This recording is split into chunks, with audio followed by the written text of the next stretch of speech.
We have the quorum.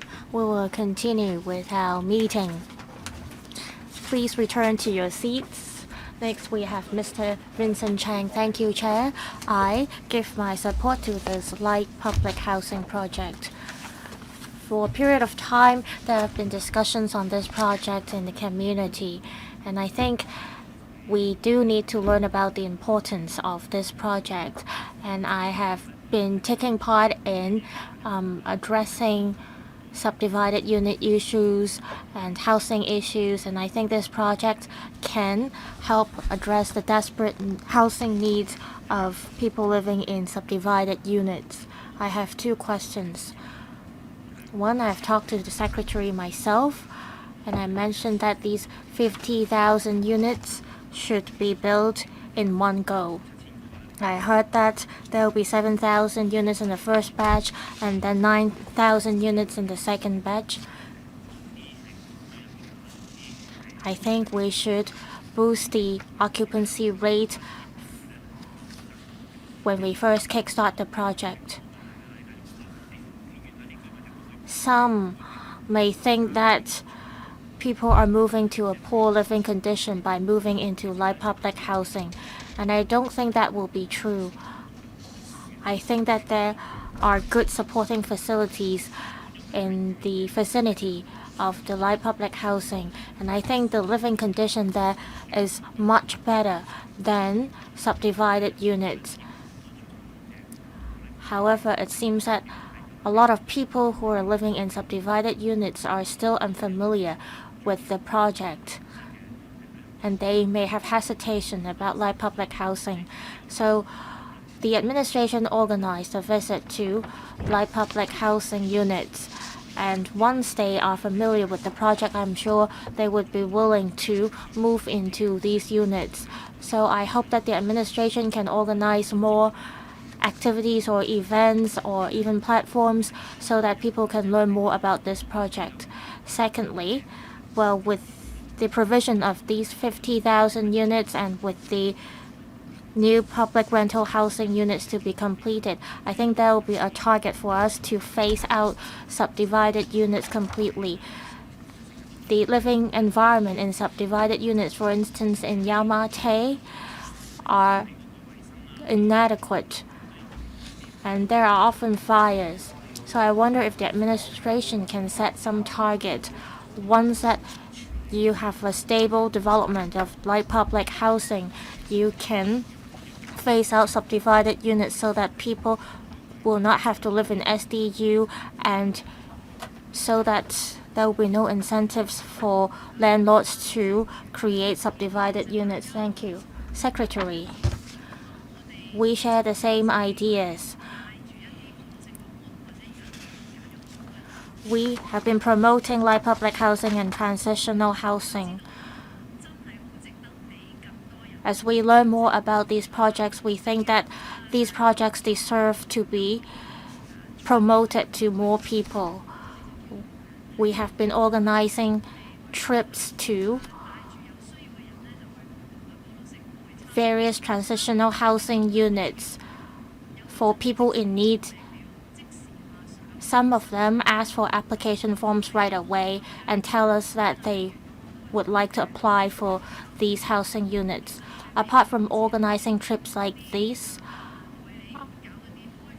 I'm thinking that we should also organize some sort of open days or open house activities and invite operators or potential operators who are interested in operating these projects so that people can learn more about the services provided by the NGOs. And other countries around the world should also learn about this project being implemented in Hong Kong. As we see the development of light public housing and transitional housing,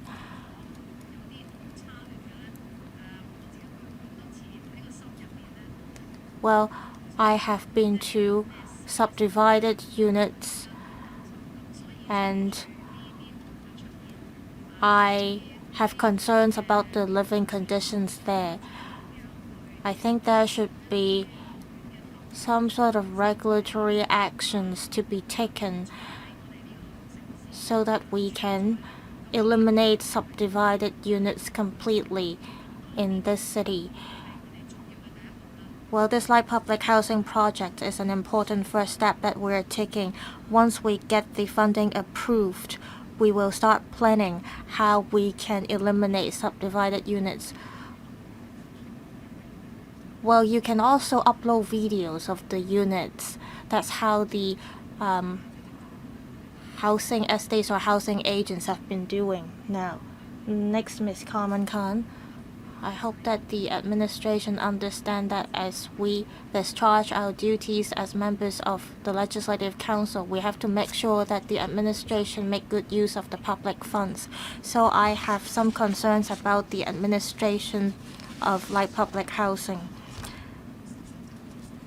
The government mentioned that it has been making reference to some data. On the 8th of February, the Secretary mentioned that there is a central form. So we have to look into how we can make use of a centralized platform. For the 17,000 units, you made a remark in your papers that the relevant data is for reference only. So I wonder if the administration can undertake to roll out the central form or the centralized platform so that we know that you have carried out an analysis on the data fully. Well, you're allocating 70% of the housing units as 1 to 2 person units, and we don't know if the split is adequate. Also, how do you make the assessment that the flats should be resumed? Well, you're only allowing people to apply for light public housing when they have waited for 3 years for public rental housing. Also, some private developers are lending their land for light public housing.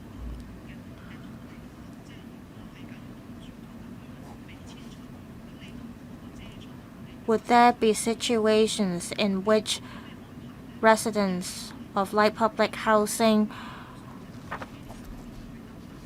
units fail to move out in time so that you cannot return the land to the private developers and you will end up breaching the contracts?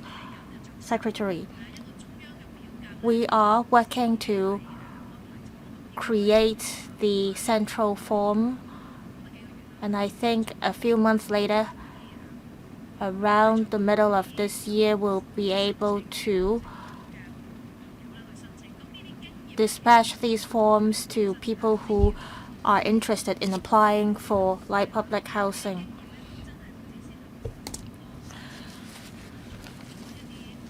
And with these experiences, we'll be able to know how to implement or carry out the system in the future.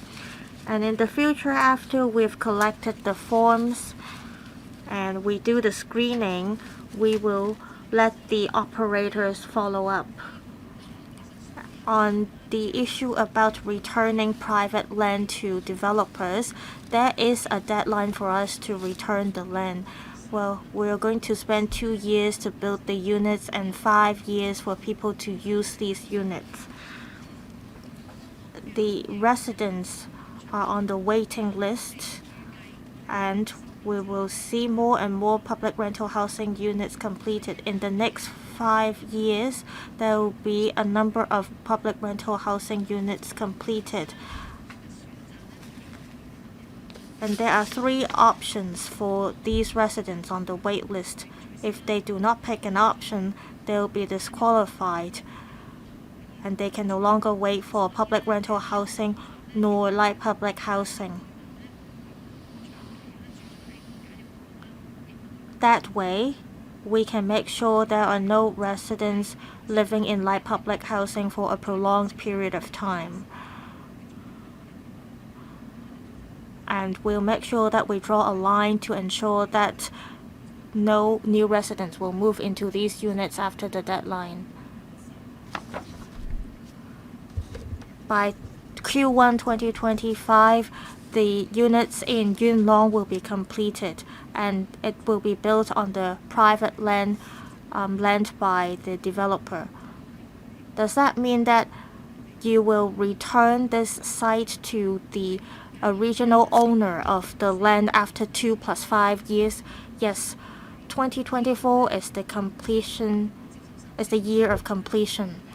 We hope that we will be able to approve applications as soon as possible. So once the units are completed, we can allow people to move in, and then we'll have 5 years for people to live in these sites. And so by 2029 to 2030, we'll return the land to the original owner. Next, Dr. Amman Yu. As a legislator elected by the public, well, we often hear views or people asking when they can move into these light public housing. Some people have been living in inadequate housing, and they have to move from one place to another from time to time, and they spend a lot on paying rents. And the only option they have is to live in small units so that they can save money on rental expenses. A lot of them are waiting for URA to resume the units. So light public housing is a solution to offer better housing to these people.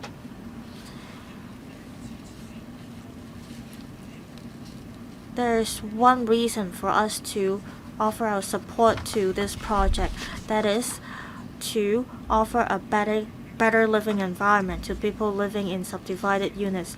I'd like to take the opportunity to thank the administration to roll out this project. I'm a legislator of the Kwok Choi Hing constituency. The Deputy Secretary made a visit with us earlier. We believe that the light public housing in the district will be completed soon. And there will be 2 groups of buildings to be completed, and there will be 1 public access road connecting the 2 groups of buildings. For the low-rise buildings, that is between the low-rise buildings and the high-rise building, can there be a connection system to offer convenience to pedestrians or residents? I've talked to the administration about this, and they said that they will talk to the design team about this. I hope that the administration can think about how they can improve the accessibility between the 2 groups of housing buildings, because there may be eateries and other facilities in these 2 groups of buildings. Thank you. Secretary. Thank you, Chair, and thank you, Mr. Ngan, for his comment. This is a rather unique site. This is the only site with 2 different levels. So there is a terrain difference. We need to have regard to the construction costs. If we are to build ramps and stairs to connect the 2 sites, they will have implications on construction costs.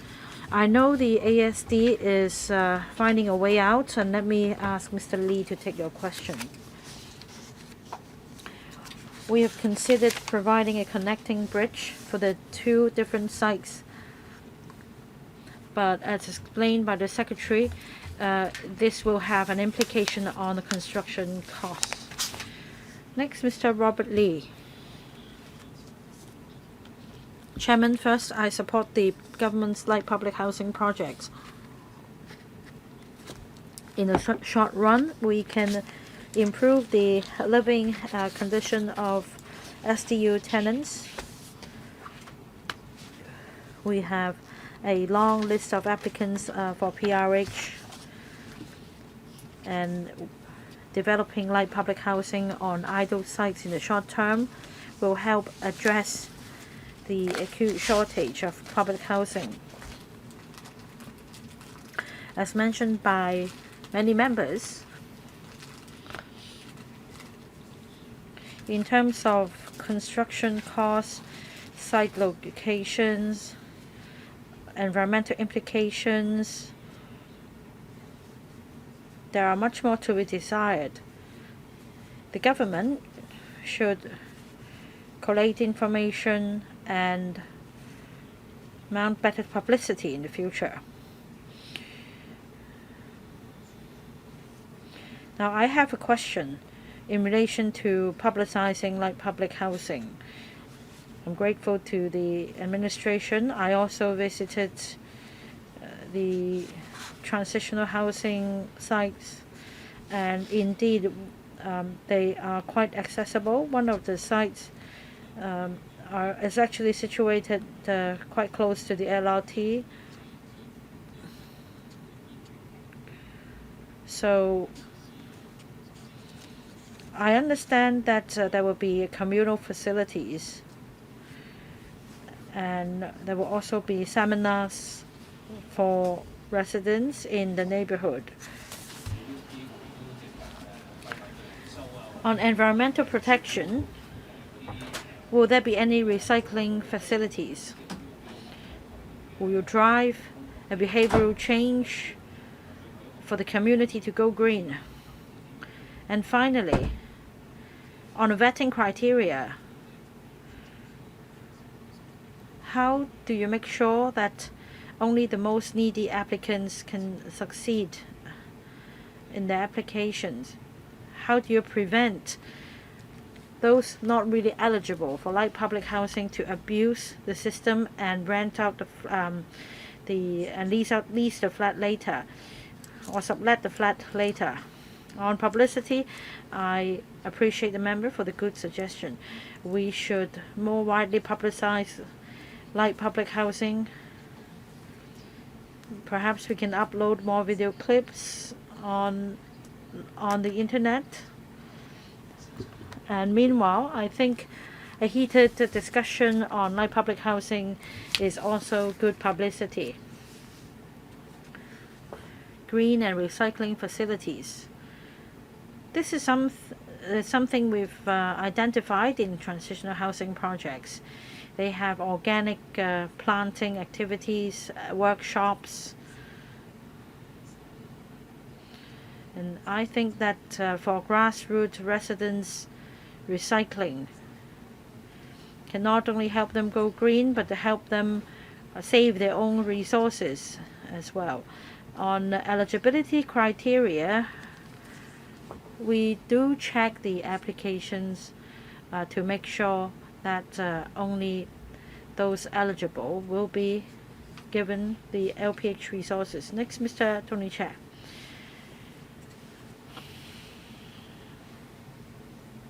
Questions have been asked about light public housing, such as effectiveness, construction costs, site selection, transportation and traffic, and impact on the neighborhood. And these questions have been raised in meetings of panels and the subcommittee. The administration already gave us replies, so I'm not going to repeat. You're asking for $14.9 billion. This is a significant sum. So I think it's only right for members to put more questions to you. Let me now turn to another perspective. After securing funding, you need to consider the management and operation of the projects. These projects will benefit 17,000 households. That's some 50,000 in our population.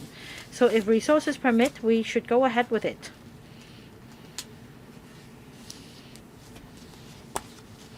Especially for the children of families living in inadequate housing conditions. The benefits are immense. We should not just look at cold hard figures. Previously, I talked to the Secretary. I expressed my concern already. Be it light public housing and transitional housing, the common objective is to improve the living condition of households living in inadequate living conditions as quickly as possible. Our focus has been on light public housing in the past 2 or 3 months. Secretary has also made a lot of efforts in lobbying our support. But at the same time, Secretary, you must not just ignore transitional housing. 7,000 units are now readily available, followed by another batch of 9,000 units. Some NGOs are at the moment operating transitional housing projects. If you put the project on the back burners, they feel ignored. They won't be motivated to go on. So even if this funding application is approved, you should continue to publicize transitional housing by, say, arranging for visits and tours. And another question is this, about the MIC approach for LPH and transitional housing and reusing the container units. For transitional housing that was commissioned earlier, such as the one in Nam Chang, it will be reprovisioned to Wong Yitan.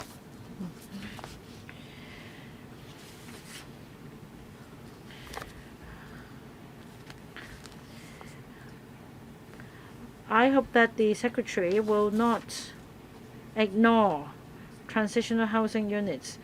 Now, we're talking about some 30,000 units, followed by another batch of 30,000, altogether 60,000 units. If they can be reused, we can have more. We can be cost effective. Another point is this: according to the paper,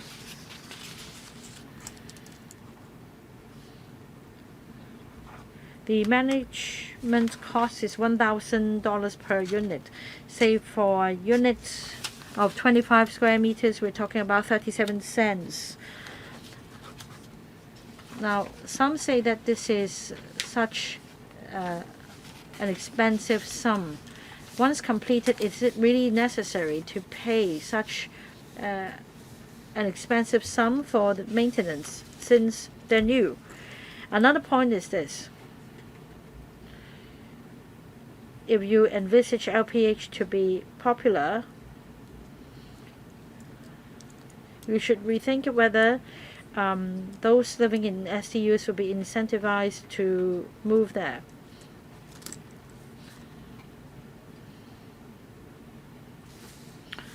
Secretary, what about those less popular? You should have regard to the actual circumstances by then. Don't just go ahead simply because you have secured funding. Secretary, thank you, Chairman. Transitional housing and light public housing complement each other. That is true. As we continue with a discussion on LPH, we are more aware of the fact that more publicity is needed for transitional housing as well.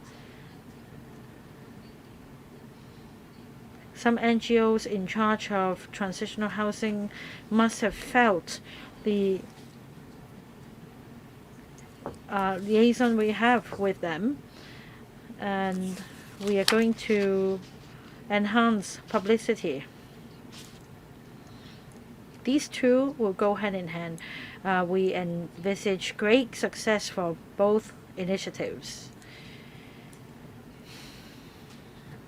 Next question: is it possible to reuse some of the container units in transitional housing projects in light public housing? I understand my colleagues will consider this issue in the second batch of LPH projects, depending on whether the time frame of TH projects can dovetail those with LPH projects. I think by then we will study this option in greater detail. Site selection. We note the concern. We should step up publicity and provide support services. Management and operating costs. Ms. Wong can take this question. Mr. Chair asked about $1,000 per unit, and that's just an estimate. Some NGOs running TH projects have given us figures relating to the daily operation, and that's how we did the math, and by then an actual cost can be calculated. For day-to-day expenses, we're talking about, say, cleaning and security services.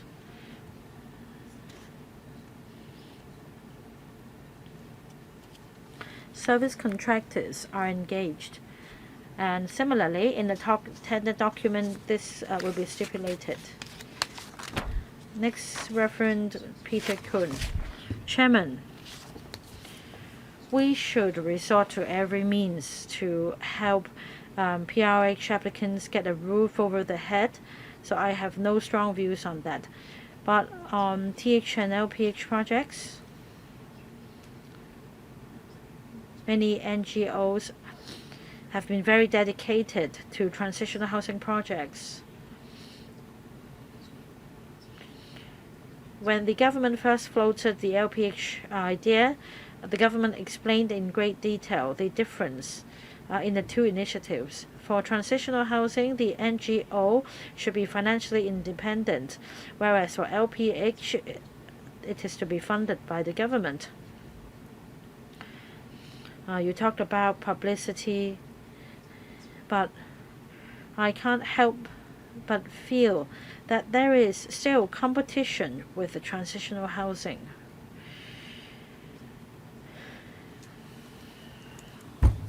So that's food for thought for the government. This is a rather negative perception because after all the NGOs set out to help the government, but light public housing will be pitched at a price lower than transitional housing. That's 10% of the PRH rent. So please make sure you listen to the views of transitional housing operators. Otherwise, many problems will stem from your project. At the tendering stage of LPH, you may invite NGOs to operate them. Otherwise, there may be a bone of contention and mistrust between NGOs and the government. Thank you, Reverend Kuhn.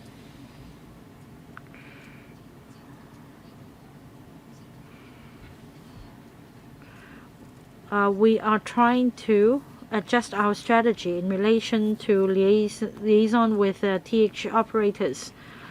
For example, we have standing meetings with operators of transitional housing to see what the government can do to help in order to achieve the greater synergy. As I said, the LPH rent will pitch at 90% of PRH rent, so it is indeed cheaper. But then those opting for LPH will not be able to receive the cash allowance subsidy trial scheme or CATS. Whereas for other applicants already on the waiting list for traditional PRH for over 3 years, they will still be eligible if they live in transitional housing unit.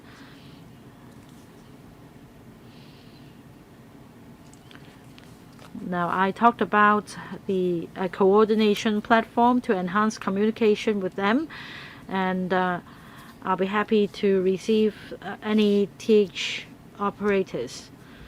Any follow-up questions? No? Next, Professor Chairman Kwong. Thank you, Chairman. I support the government in taking forward light public housing. I think this is good policy.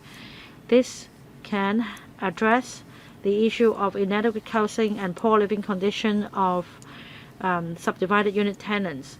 But like other members, I'm concerned about the dollar sign. According to the latest projection of the Housing Authority, the per unit construction cost of PRH has risen to 760,000 to 900,000. As for low-rise LPH, the per unit construction cost is about 530,000, and for high-rise, $650,000 per unit. It's not cheap at all. Although just by comparison, the LPH is cheaper than traditional PRH or HOS, but the lifespan is just 5 years. So in my view, it is a pity that LPH units will be demolished 5 years after use. I want to know whether we can harness new technology or adopt a new design to further suppress the construction costs without compromising overall development. Is it possible for the government to extend the lifespan of light public housing as much as possible to enhance efficiency? And according to public opinion, instead of dishing out billions of dollars to build light public housing, the government should rather enhance the speed and quality of public housing production to increase the supply of public housing instead. What is the government's response to this view? Some members of the public have shown concern that because of light public housing, the supply of traditional public rental housing will be affected in terms of the speed and the quantity of production. I'd like to have a reassurance from the administration.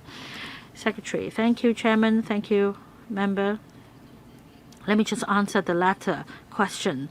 Once again, we're given this opportunity to level with you, and I'm grateful. We are not stopping at the production of traditional public rental housing. For the first 5-year period of the 10-year housing production, we are trying to catch up and expediting works as quickly as possible to produce PRH. For the second 5-year period, we are proceeding with tendering and other areas of work if circumstances permit. We're working full steam. For the housing department, we have a team dedicated to public housing production. Our resources are exhausted to enhance efficiency as well as quantity. That is why we are leveraging on the RHSD to take forward LPH. The RHSD has a lot on its plate as well. It oversees works for a number of government departments. But because of the mobile hospitals, they have acquired experience in providing speedy accommodation. And they also have experienced colleagues overseeing tender and pricing matters. These colleagues are now part of the LPH team.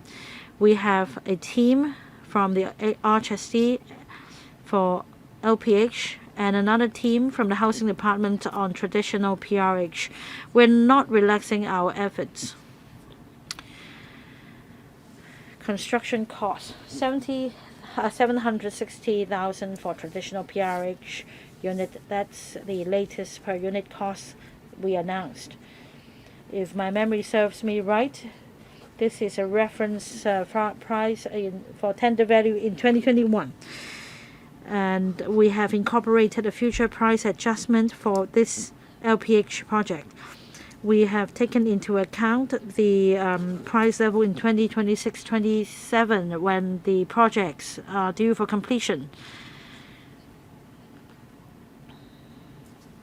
Also, for public rental housing, the CEDD usually submits a separate application for funding for site formation. On this occasion, however, we are unable to go through this step. We have no time. So the RHSD will be taking up the work of the CDD, including site formation and other works. The whole timetable is compressed down to just 1 to 2 years. For traditional PRH, after the site has been handed over for housing production, we're talking about 4 to 5 years. But now for LPH, the longest project time frame is just 2 years. So these two are two different approaches. We'll be able to get more market information after we start the tender exercise. And we also appeal to developers to help us find a way to build flats more expeditiously and cheaply. So, Secretary, when you get a chance later on, tell us about how you can lengthen the use of those parts. Next, Mr. Sunny Tan. I speak in support of the LPT project. This is more than just about money. There's a pressing housing need for seniors and for children. We want to provide a better living environment for children as they grow up and seniors as they age in their final years.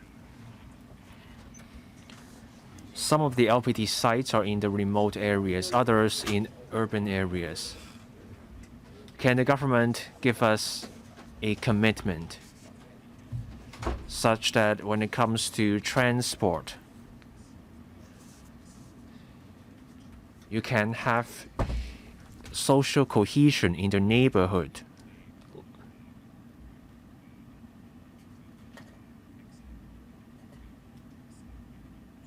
You need the right mix in the neighborhood.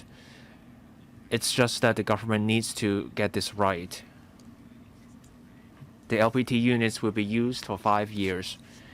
Members agree that it's a pricey project. I'm glad to hear that the parts can be reused from the LPT units. We will have the Northern Metropolis. There will be development. I believe that parts from the LPT units can be reused in the Northern Metropolis. The key question is, how can we make use of these parts quickly for the Northern Metropolis? And we need to be able to make use of most of those parts. With MIC, you need to put together the parts right, but then you also have to transfer the parts and dismantle and take apart the component. The size of the parts matters. That may cause delays in demolition and transfer. How can the government coordinate its work across bureaus and departments so that results can be delivered more efficiently and quickly at a lower cost? Secretary, please. Thank you. On reusing the parts in modular integrated construction.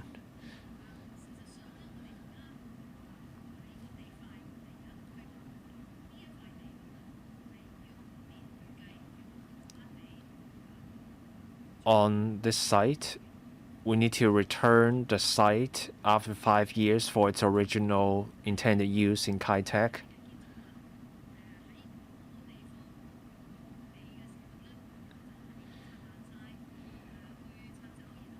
And people think that a building is normally used to the end of its service life and then it's demolished and then the material goes to the landfill. But this time we're talking about something new. You put together the parts, the units are used for a number of years, and then they are moved elsewhere for another purpose. If the parts are used right, and you can reuse them for 2 to 3 times. Every time you take them apart and put them back together, there will be some wear and tear.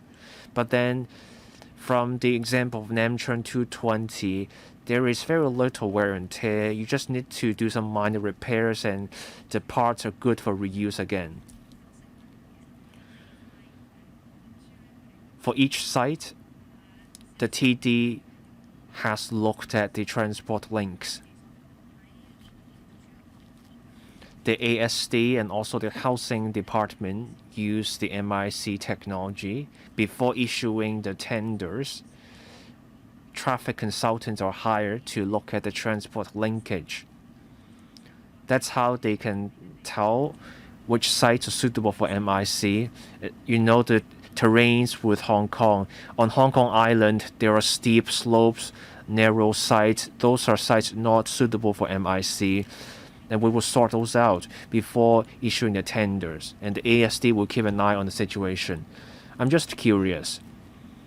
Once you move the parts in the LPT units, will those parts exceed the size limits imposed by the TD? TD does have those limits, but they can relax those restrictions on, say, the width of certain parts upon application. Mr. Lee may have more to say about the size of those containers used in MIC. Now, for quarantine facilities, the limit on the width is 2.5 meters. As we stated in the PWSC paper, the width is 2.8 meters. We talked to the TD about this, so this will be fine. Next, Dr. Junius Ho. Thank you.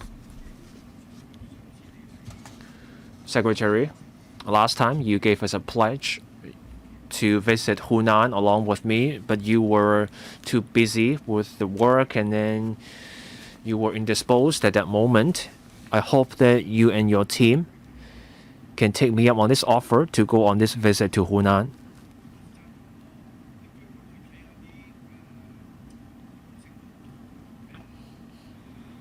It's nice to have people visit transitional housing units so they may change their mind and they may be willing to move into those units earlier. The same concept can apply to government officials.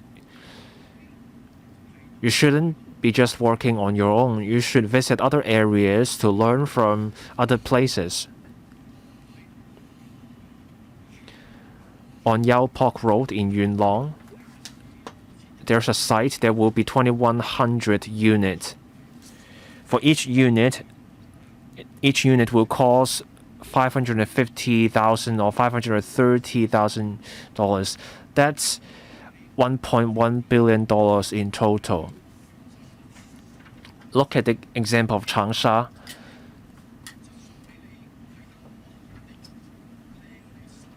They deliver much better quality, 3 times as good as what we have here. They have petitions and finishing. The project we see here is much inferior to what they have in Changsha. In Changsha, they have air conditioners. They can filter out the PM 2.5 particulate. Here in Hong Kong, you have some very simple design, and you're paying $19,000 per square feet. It's a very simple design. But then in Changsha, for each square meter, the cost is roughly $5,000 to $6,000. For Yau Pok, no foundational works are needed. It's only 3-story high, and it takes years to build. Get a proper building contractor. They don't need to do the piling.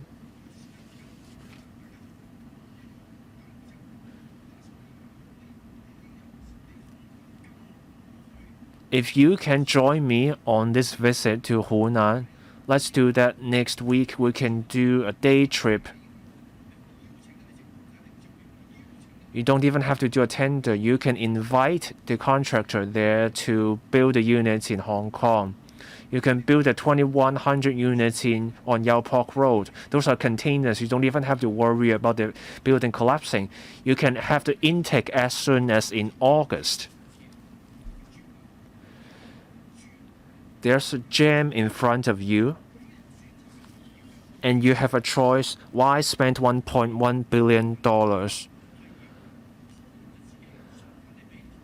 on results that can materialize only after years, when you have an option, when you can have much faster results? If you can do that, the chief executive will be happy to give you the Grand Bohemian Medal. We need to make good use of public dollar. We need faster results and get people lifted out of poor housing conditions quickly.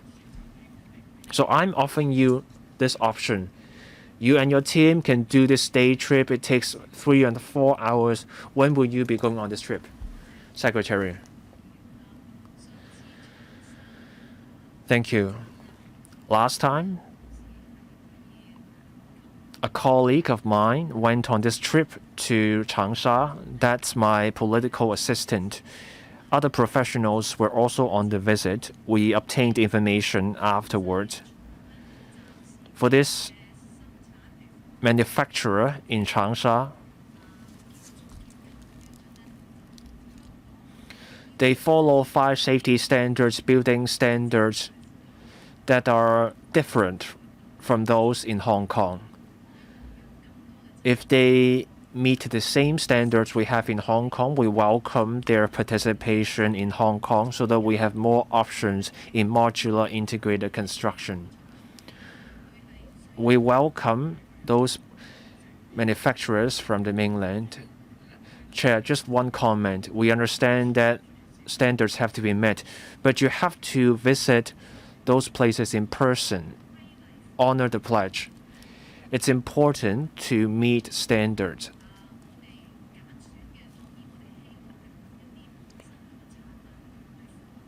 In picking materials, we want to pick a manufacturer whose materials meet the fire safety and building standards. In that case, then we will be able to pick up more valuable practical lessons. For the MIC approach we use, actually the construction time is similar, but it takes time in some parts of the assembling work. I disagree with any suggestion that the design at Kai Tak is too simplistic or poor in quality. We took people on a visit to the Kai Tak site. People were happy with the design, and they think we can offer living space that can give people dignity and comfort.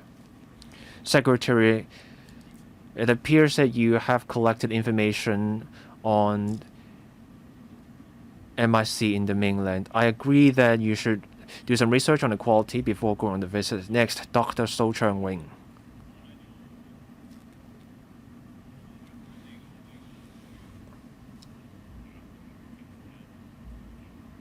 I'm pleased to see that the Secretary and the government are launching these light public housing units.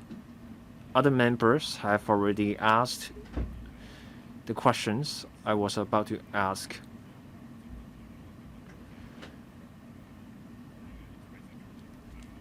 We're taking a special approach given a special situation, but I take issue with the time frame.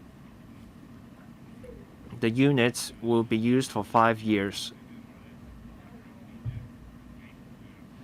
The construction will take 2 years, and that's the best you can do. Are you talking about you can get the low-rise blocks in 2 years, or will the high-rise blocks be taking that long as well? Some blocks take 5 years to build, but we're talking about people on the wait list for public housing for 3 years. So can we get this straight? Is the construction time 2 years or 5 years? Can we deliver the buildings faster? Time is of the essence. Otherwise, everything in this project will become a stick to beat you with. Can anything be done about this? You need more publicity as well. If it weren't because I've been listening to how you're explaining these matters, I would have been in the opposition to this project. As you stated in your opening remarks, there are pros and cons when it comes to this project. There are supporters and opponents to this project, so the government needs to step up the publicity so that people can understand what the government is trying to achieve.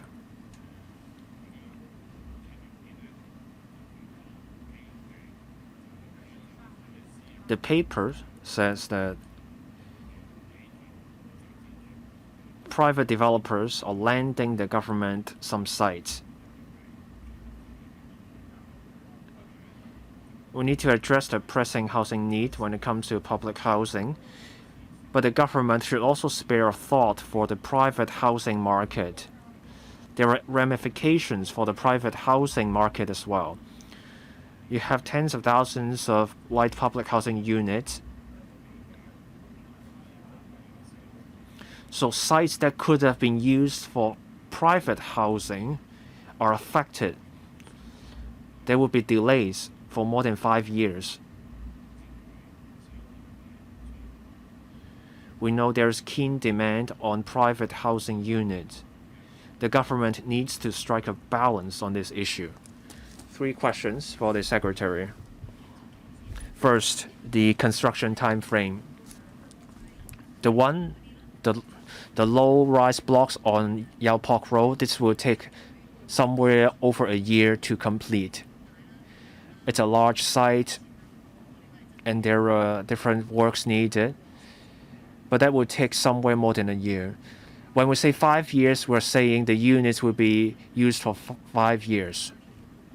For construction, the time frame will be within 2 years. I'm not sure if I'm reading the paper right. I know the units will be used for 5 years, but somewhere in the paper suggests that it will take 5 years to construct all the 30,000 units. To clarify, the units will be used for 5 years. The construction will take 1 to 2 years. I agree on the point about publicity. I will continue to explain this project to stakeholders. I've been getting media invitations to explain the project, and I'll be happy to tell people about the LPD unit. Private developers lend us the sites. They have considered their own timetables for their own development. They're willing to lend us the site, 2 years for construction, 5 years for housing. They see this as feasible. There is enough supply of land on the whole. The figures show that there will be enough supply to meet private housing needs. Secretary, to clarify one point. The blocks will take 1 to 2 years to complete at various sites. I think Dr. So was trying to clarify a point as to whether all those sites will take 5 years to complete or 2 years. For the low-rise blocks, they will take 1 year or so to complete, and for the high-rise blocks, they will take 2 years. But then the projects will start at different times. The first project will start on Yau Pok Road, and then the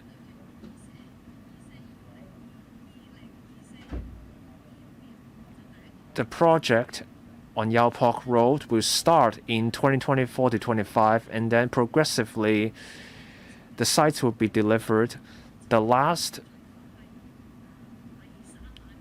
batch of units will be completed in 2026 to 27. So that's roughly 5 years from now. Next, Mr. Robert Lee.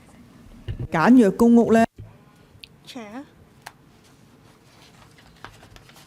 the target of light public housing is to improve the living condition of people, especially those who are living in subdivided units. DAB cares about the living environment of people living in subdivided units.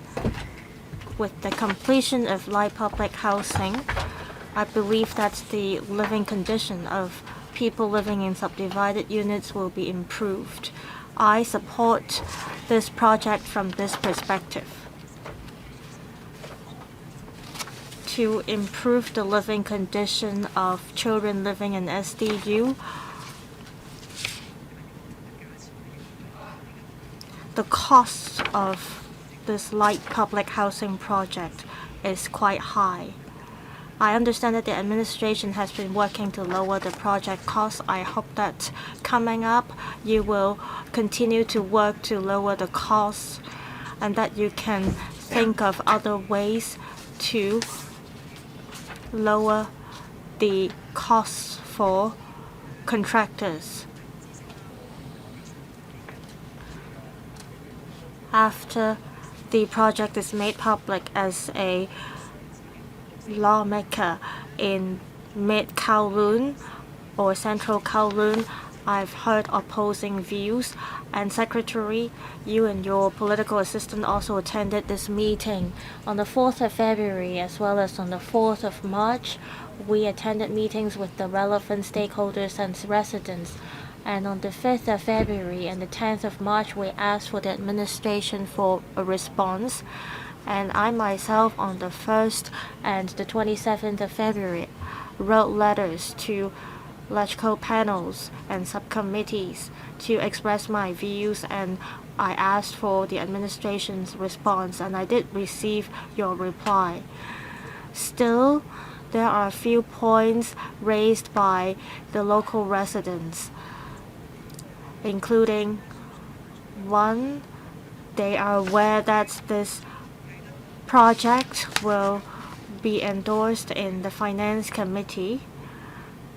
They hope that there can be a high-tech resident monitoring group to be set up so that they can regularly express their views on the project to the administration. I wonder if the administration will think about opening up such a channel for them to express their views and monitor the construction work. Secondly, they still have concerns about the 2+5 pledge. The administration undertook to finish the project within 7 years. Still, they hope that you can gazette it and make promises that you will return the site after 2+5 years. Also, we understand that the CBD project will remain unchanged. However, they hope that the administration can look for sites in central Kowloon for your CBD project to show your determination to develop the CBD. And on monorail system, residents hope that this can be incorporated in your public transport development strategies for this year. We hope that the administration can clarify your stance on these points, Secretary. I'll first respond to the resident monitoring group and the 2+5 year pledge. As for the questions about CBD development and monorail system, I will ask my colleagues from the Development Bureau and Transport Department to elaborate. On light public housing projects, we have had several discussions with the local residents. And on my Facebook page today, I've also uploaded some photos to show the public that we have been talking to the residents there. The district council is a good platform for us to communicate. If people think that there is a need for us to have further discussion, we're happy to talk to them. And if they think that we need to schedule special meetings for us to exchange views in good atmosphere, we will be more than happy to attend these meetings. I will ask Ms. Doris Ho from the Development Bureau to respond to the other questions. Please be succinct. Thank you, Chair. For the CBD2 development, Kai-Tak is part of this project. The commercial floor area is about 320,000, and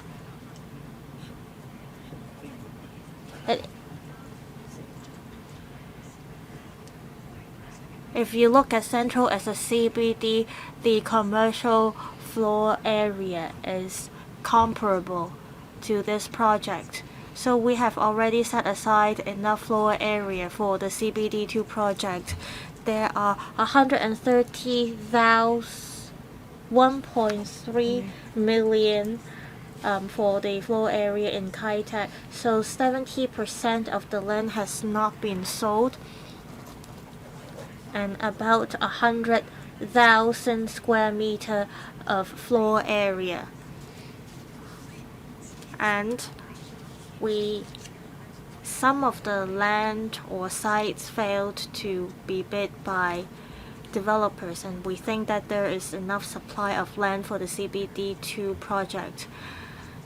Yes, as mentioned, we've been promoting this green transport system, and the administration will continue to monitor the latest development of such kinds of systems around the world, especially that in the mainland, to see how we can enhance the transport network within the district to ensure sustainability in terms of transportation.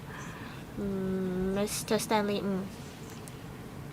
FTU give our clear support to the light public housing project. Today, the Secretary, or over the past period of time, the Secretary has been working very hard to explain to the public about this project.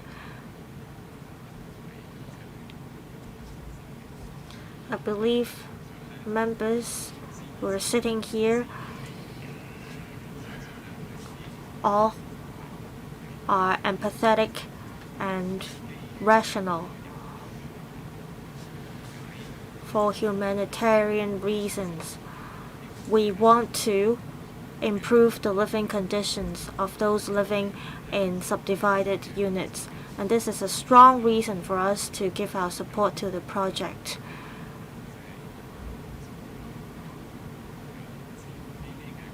Whether the administration can offer good ancillary transport facilities and lower the construction costs,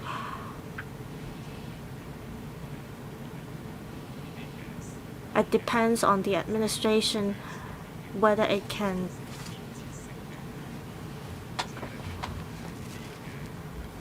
clearly hear the views of members and make good use of various resources to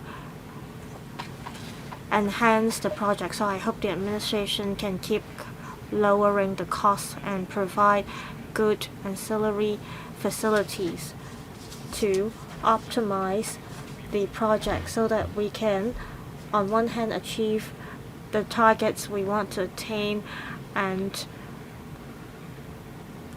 relieve the concerns of members.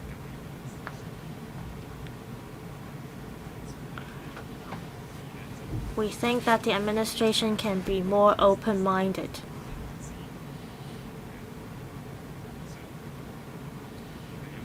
Would you consider procuring housing units in GBA cities? These units are quite cheap, and I think a certain number of citizens would like to move to the Greater Bay Area. For eligible elderly people, if they move to the GBA, you can release some public rental housing units, and it will take you less than 2 years to boost the supply. In the MPC meeting, I also raised this proposal to the mainland authorities. I believe that the relevant authorities, well, if they welcome this proposal, why doesn't the SAR government be more open to trying out different methods? If people in Hong Kong move to the GBA, then it can help solve the housing crunch. If they get the residency in the mainland, they can also get the relevant medical benefits, etc. Then it will help relieve the housing needs. Well, this does not necessarily have to be discussed in this meeting. Well, Secretary, you can decide whether to respond to this or not. We understand your views. We all want the project to be implemented successfully. We strive to lower the project costs and implement comprehensive transportation facilities. On the issue about whether having people move to GBA can help relieve housing needs, well, we've raised the proposal of building light public housing in the new territories, and already members have raised various concerns about education and house and other needs of citizens. So we have to be careful about considering the proposal about GBA. Mr. Holden Chow, I give my support to this light public housing project. I look at it from a macro perspective. I will not touch on the issue about Tuen Mun or Yuen Long.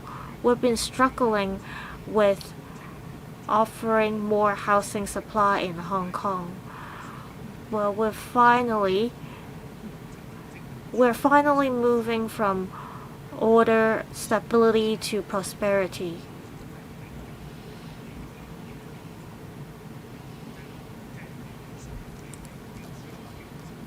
Well, in the past, if you proposed a project like this, you'll be met with a lot of opposing views. Before we implemented the improved electoral system, there would be a lot of legislators who would oppose to projects like this. Now we have the conditions to address deep-seated conflicts. Now you're rolling out this light public housing project to address housing needs, and I appreciate it. And I think there's a need for us to roll out this kind of project. People from grassroots family often ask us why they have to wait for 6 to 7 years to move into public rental housing. Some of them are elderly people, and the fundamental or the root cause is because we don't have enough supply. So you really have to boost housing supply.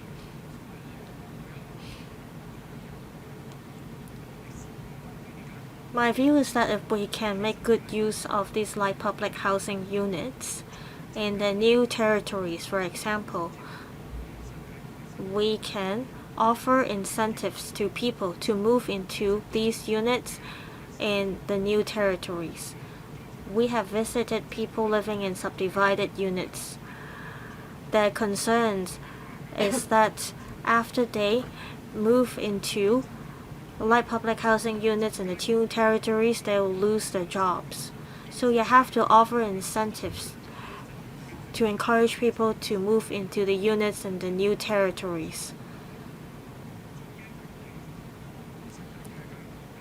Otherwise, you will end up building a lot of units in the new territories without people living in them. So you have to offer incentives to people. For instance, the government contracts out a lot of frontline positions. Can you give priorities to these frontline staff to move into these units in the new territories? Well, for people who work in the urban areas, they have concerns about moving into remote areas, and it will cost them a lot on transportation as well. They are also worried if they would lose their jobs. So you have to give incentives to encourage people to move into the new territories. I believe most of the light public housing units will be situated in the new territories. You have to make good use of these units to address the housing problem. Well, some other members have made the point about offering incentives, but let's see if the Secretary has anything to add on this point. The waiting time for public housing unit now is about 5.5 years. We believe that the waiting time will be dropped to 4.5 years after we see the completion of light public housing units. There will be a lot of construction sites in the new territory, so they will offer a lot of job opportunities. And we'll see the completion of many public rental housing units, and we'll have to hire a lot of people.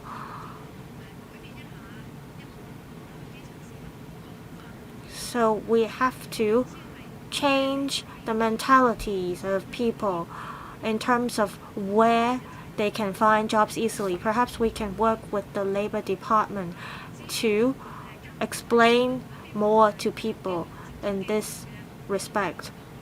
I had the chance to talk to people from grassroots family. They'll be paying a lot less if they move into these light public housing units in terms of rent, even if they have to spend more on transportation. Next, Mrs. Regina Yip. Light public housing can help address or improve the living conditions of those living in subdivided units, so we all give our support to the project. Secretary mentioned that with the completion of light public housing, people will wait for a shorter time for public rental housing. How is that so? I think it really depends on the housing supply when it comes down to the waiting time of people for PRH.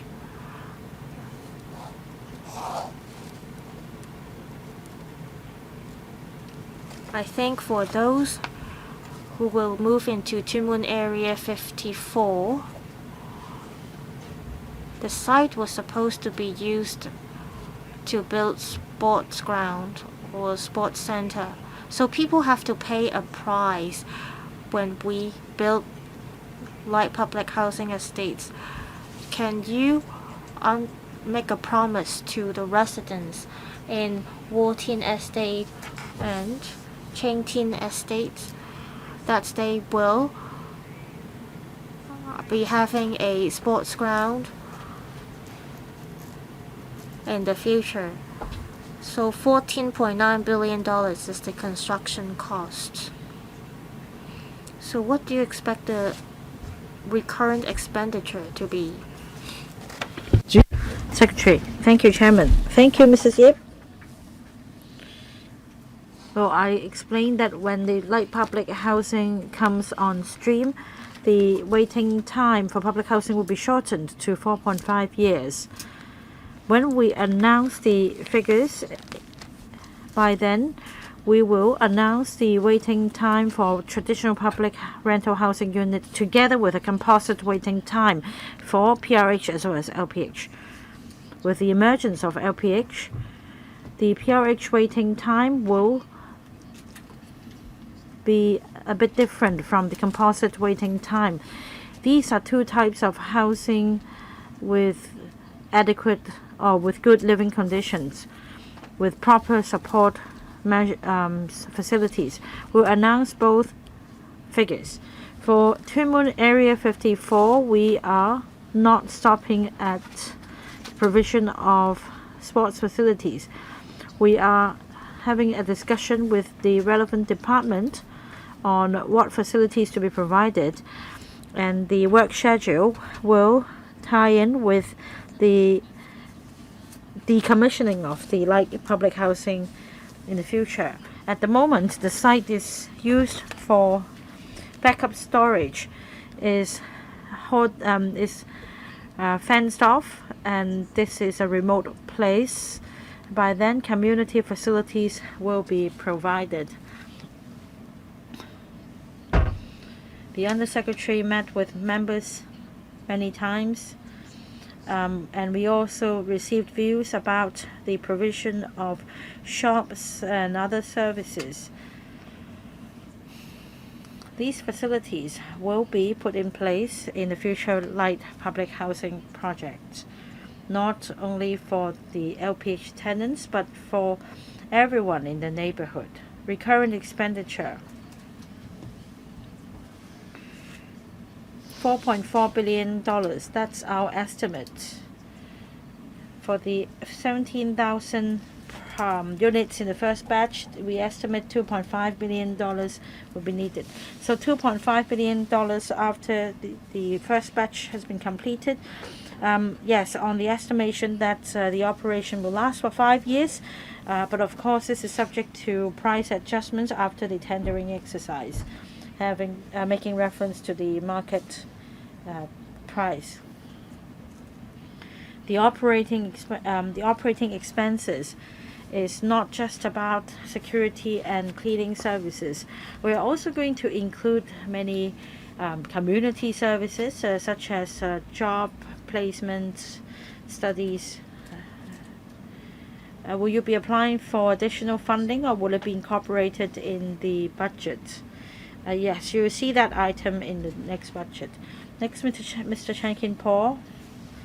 Thank you, Chairman. I think we've had a meeting for 3 years, and we've asked important questions about vacating the sites in 7 years' time, addressing the transport and traffic issues in the relevant districts, financial matters.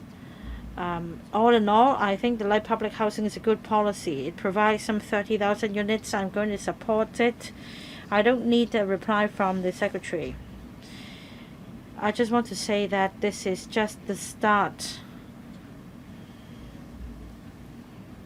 A lot of district issues will have to be resolved after intake of residents. So I hope the group to be set up will help address these issues. I support it. Thank you.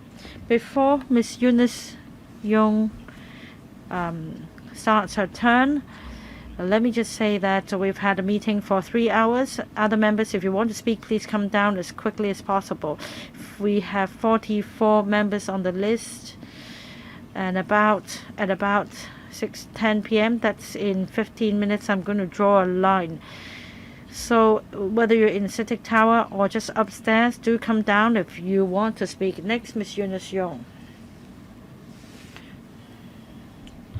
This new term of government is full of energy and dedication in addressing social issues and lifting people out of poverty, including lifting SDU tenants out of their predicament. The Secretary also visited subdivided units on many occasions. Now we see the light public housing initiative in front of us. Of course, the Secretary understands their aspirations. The LPH will give them a chance to be self-reliant. The LPH brings hope to SU tenants, so I support it. Mrs. Regina Ip asked a question. $2.5 billion will be spent on maintaining the operation of LPH projects. In fact, government officials got in touch with us to explain the way forward. And some organizations should be allowed to operate the LPHs, especially when there is a huge base.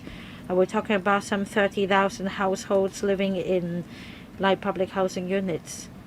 I don't think we will have another opportunity to put this to the Secretary. But how are we going to address the issue of distribution? If you invite different service providers to operate the LPH, how do you ensure fairness? Say if an organization runs 1,000 units, what about other units?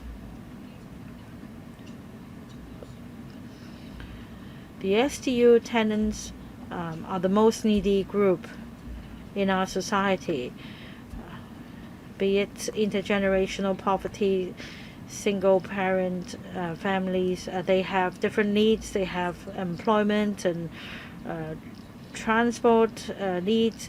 Now, how are you going to address their needs? Because the construction time frame is as short as 2 years. How are you going to cater for the needs of the prospective households, 30,000 of them? $61 million will be set aside for furniture and equipment. The units will be provided with a water heater and exhaust fan. Now, these are households living in dire straits. Why don't you supply air conditioners as well? Secretary, I thank Ms. Yong for her encouraging words. I have a big team working with me. We are all dedicated to serving the public. So thank you for your encouragement. You mentioned some $4.4 billion as operating expenses. Let's not forget that the SU tenants moving into LPH will no longer be eligible for CATS. So this accounts for a saving of $2 billion, CATS being cash allowance trial scheme. Ms. Wong can supplement on the issue. And on air conditioners, we have taken members' views into account. Some of the view that we should only provide the basic home appliances. Say for AC units is a personal choice. That is how what's the PTU of the AC units, which design you prefer. So instead of providing a standardized AC unit in advance, we should allow the tenants to make their own choice.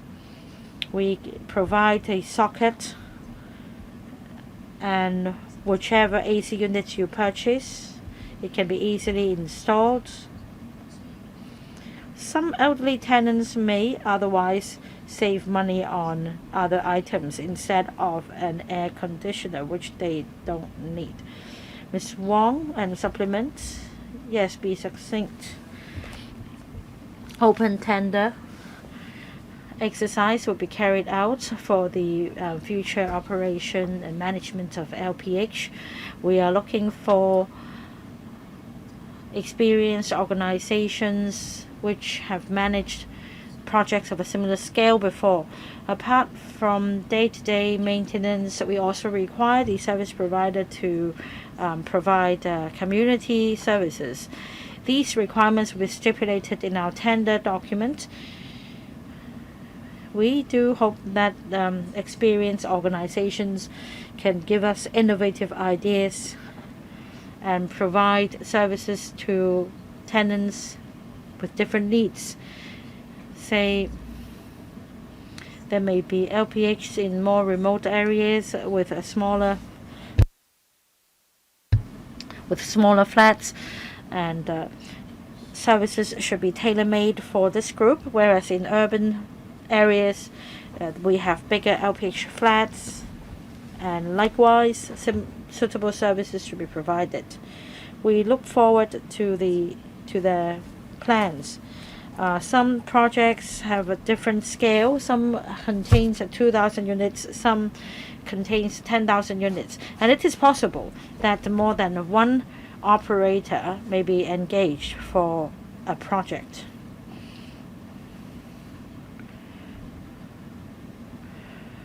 We are proceeding with planning and welcome views from the stakeholders. I think members already asked questions on this topic 5 times. Next, Mr. Andrew Lam. I don't think anyone will question the Lion Rock spirit. We should keep a united front and watch out for each other.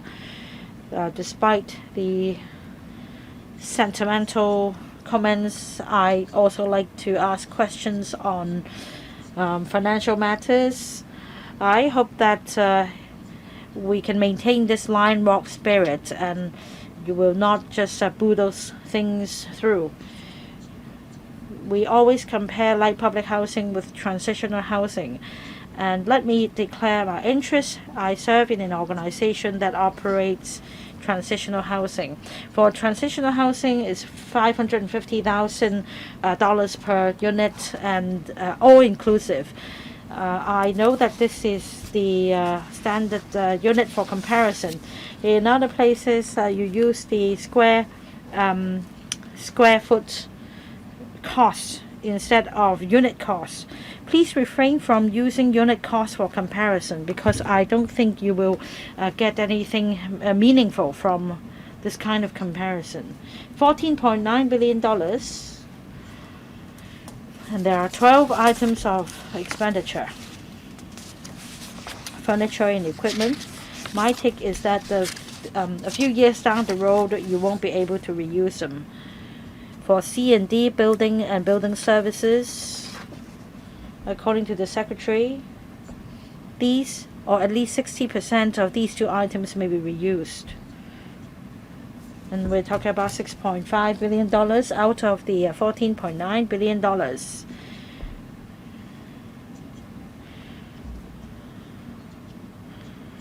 I did some calculations. This is what I will be referring to.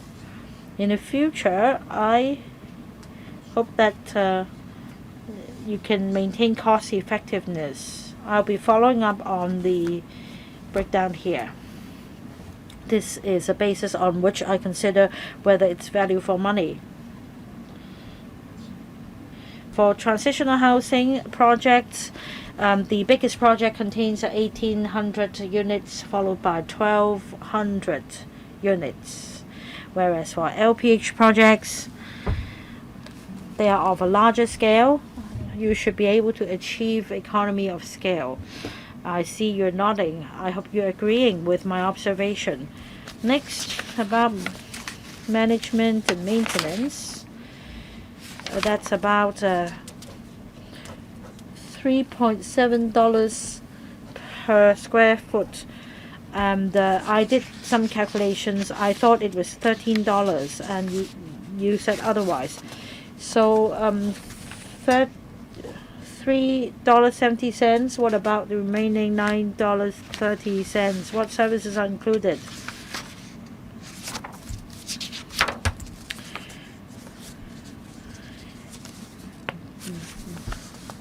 Being a sentimental person, the Secretary really understands the needs of the grassroots families.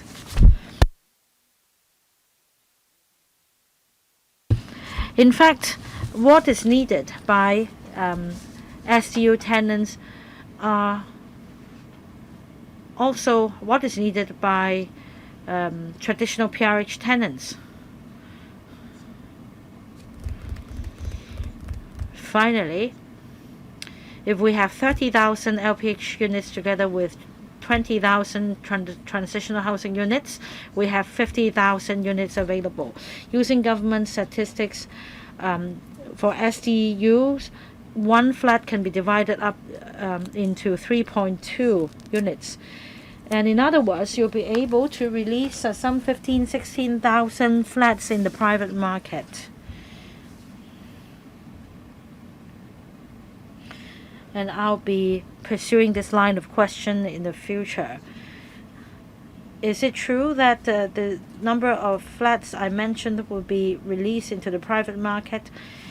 I think Mr. Lam made 2 comments and asked a question. So please focus on the management and maintenance fees and flats to be made available in the private market. Ms. Wong will take the question. $3.7. Mr. Lam made a valid point. It's about daily cleaning and security services. But we do require community services to be provided as well. We also factor in the cost of renovation. In a 5-year period, some tenants might move out and the flat will have to be refurbished to accommodate another tenant. We also make provision for contingency and inflation. Flats in the private market, any response? I don't have any data at hand. I thank Mr. Lam for raising this point of observation. We will keep in view the situation and consider what's the appropriate level. Mr. Shanghai Long. Thank you, Chairman. The Secretary and her team have been working very hard. They have explained the light public housing projects to us on a number of occasions. They've also heeded our view in tweaking their plan. This will have an impact not only on this term of government but also the policies of future governments.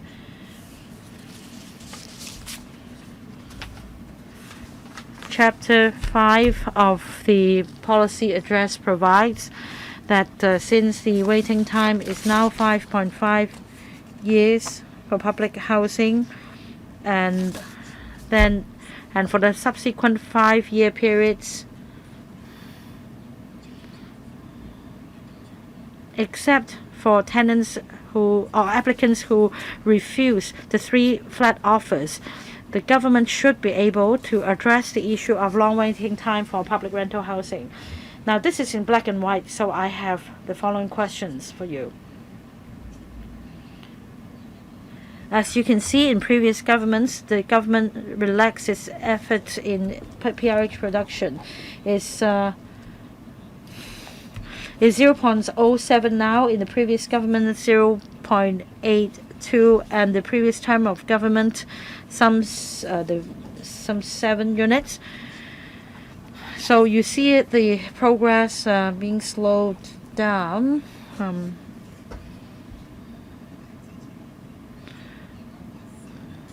In 2014, the government planned a supply of 290,000 public housing units in the 10-year period, but if you make this comparison, we only have 190,000 units coming on stream, so that's a shortfall of 100,000 units. Are you sure you'll be able to address the PRH waiting time issue in 10 years by 2033?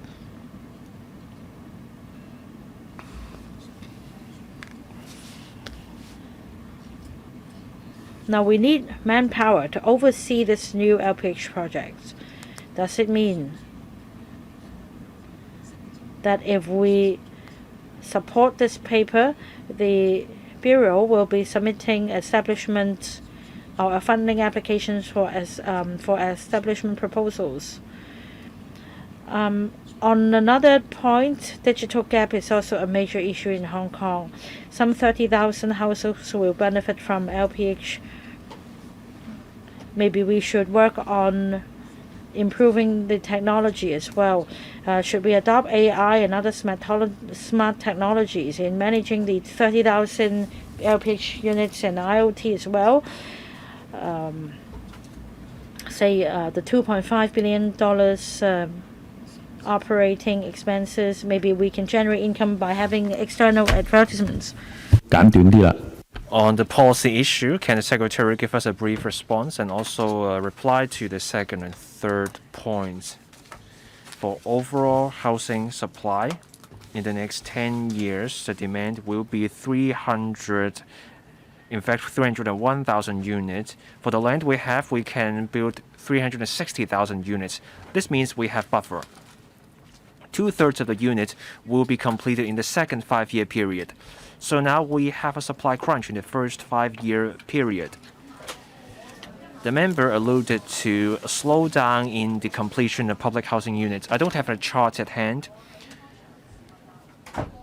In my opening remarks, I mentioned that past land development involved town planning, rezoning, etc. There were rows over the project that led to delays, so fewer units were completed. The result was that many people had to rent subdivided units that offer terrible living conditions. We rolled out the light public housing unit quickly. We created time-limited posts. There are 2 directorate posts.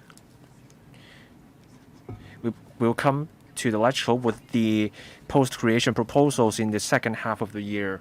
I agree with the point about the digital divide. For transitional housing, some operators offer internet services. That is, they offer devices for internet access that can help the people who live in those transitional housing units access the internet. So this project is something that we offer, with which we offer not just a shelter, but also a chance for people to re-equip themselves with the skills for their life. I need to draw the line here.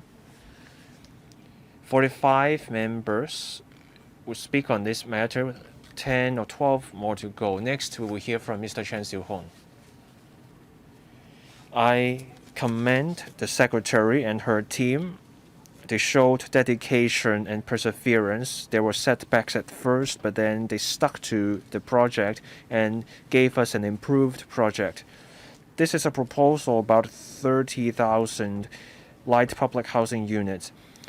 There is widespread support for what the government is trying to achieve, but then the project involves public money, and there are questions as to whether the goals can be met. Some are skeptical about the cost, which they argue is too high. That may not be the best use of public money. The building will take 2 years, and then people will live there for 5 years. The land then gets returned. That's a waste. The chief executive publicly asked people not to look at SDU units who have to put up with cockroaches and other horrible conditions as mere figures. Let's stick to the fact. The government is trying to get people housed quickly. We appreciate the difficulties involved, but then we also have to ensure that public money is well spent. One sticky point about LPT units is the project cost. We can reuse the parts in MIC. Reusing the parts also means minimizing waste. The Secretary has responded a number of times, but then she has yet to get to this point about how the parts will be reused. So I will ask the government to give us an update at an appropriate timing on when and how the parts will be reused. The government brought up the project Namcheon 220 as an example. The parts used for Namcheon 220 will be checked, and then they will be moved to Tai Po Wong Yutan for other uses. The Secretary gave us a reuse rate at roughly 95%. I believe the Namcheon project will be a good reference point. But the Namcheon project is also a story of a short-term housing project being moved to another part for another short-term housing project. If we can reuse the materials for long-term public housing units, then we can have cost-effective public housing projects. Can that be done? I would like a response from the Secretary on this question. For the tender document of LPT unit, the Secretary said, inserting a requirement about the specific reuse will lead to a higher tender price. But then the way you put together the parts will have ramifications on whether the parts can be reused. There are specific ways you can put together the parts to minimize the wear and tear when the parts are dismantled. That means the parts can be reused more often. But then if we can reuse the parts for more times at a slightly higher cost, that will lead to savings in the long term. So I think the government should want to give extra points if the contractor can show you that they can put together or use the parts in such a way that the parts can be reused. I thank the member for his professional and practical suggestions. The ASD has a requirement in the tender document. The containers need to be able to be put together and dismantled. With furniture items, we know that some can be assembled easily, but others are not. The ASD will go by certain criteria in awarding scores for the tenders. In the second envelope, I believe the ASD has noted the member's comment. For long-term housing units,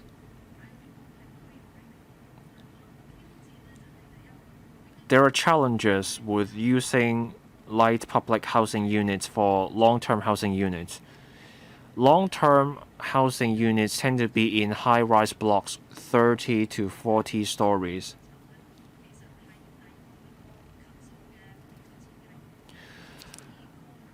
Taller blocks will require a different design. Different considerations apply here. And there's also the behavior factor. Behavior differs when you look at short-term tenants and long-term tenants. The LPT units will be used for 5 years. Some people will stay there for 2 to 3 years before they move out again. The LPT units are made of parts that can be put together and taken apart. And we have to check to see if the parts are fine. So when short-term tenants move out, our staff goes in and checks to make sure the parts are fine. Such checking requires home visits. Long-term tenants tend to have many furniture items at home, and that will make checking difficult.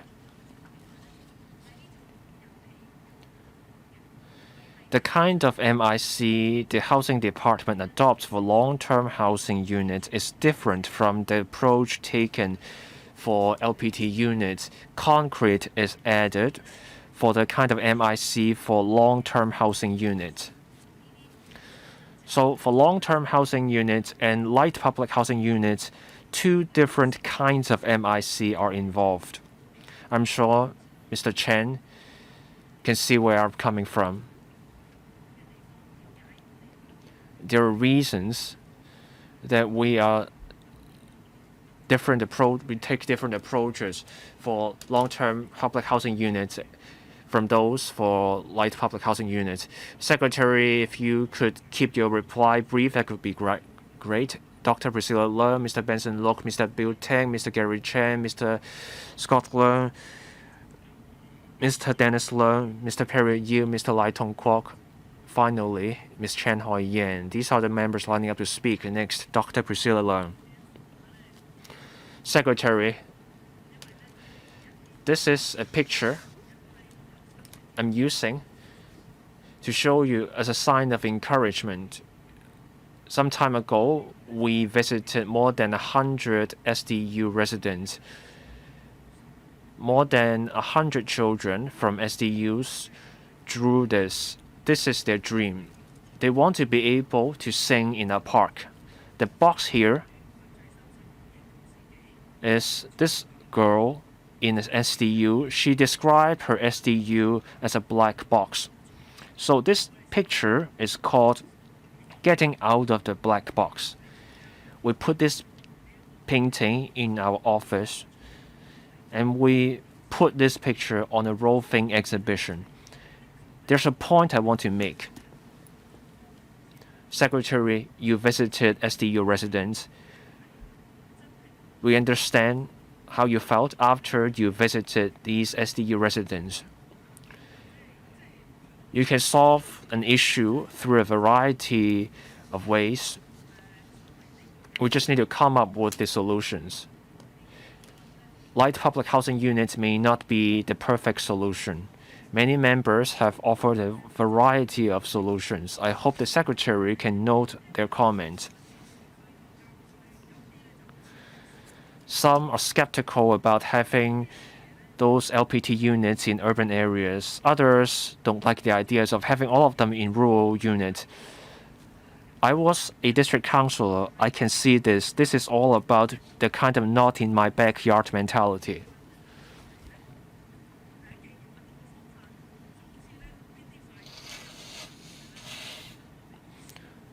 If you can find a swift solution, go try it. The government is trying to buy time. You're using money to buy time.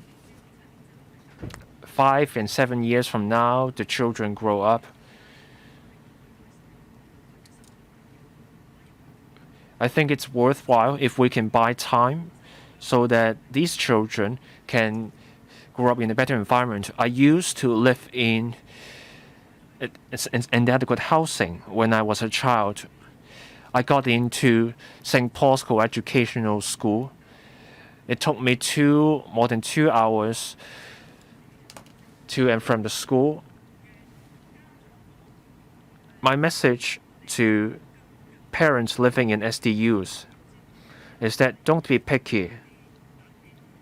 Some want air conditioners in their LPT unit. I'm not saying that they don't deserve air conditioners. I'm saying we have to take a macro view. So let's not get picky. People may have to live far away, but that place offers a better environment for their children to do their homework. Then go for it. Don't be picky. There can be transport, allowances, etc. I spent more than 2 hours on my commute to and from school when I was a student. You cannot pick up qualities like perseverance when you are in a comfortable environment. So we shouldn't get obsessed about certain issues. I also have students who live in Kai-Tak. They worked very hard to afford a unit in Kai-Tak. Can they take the government to a court for judicial review? I teach administrative law myself. I know there's this concept about reasonable expectations. The government made a pledge about Kai-Tak, and then there's a change of plan. An applicant for judicial review may get a leave, but they may not win the case because there is public interest involved in any such potential judicial review application. But the government needs to honor its pledge.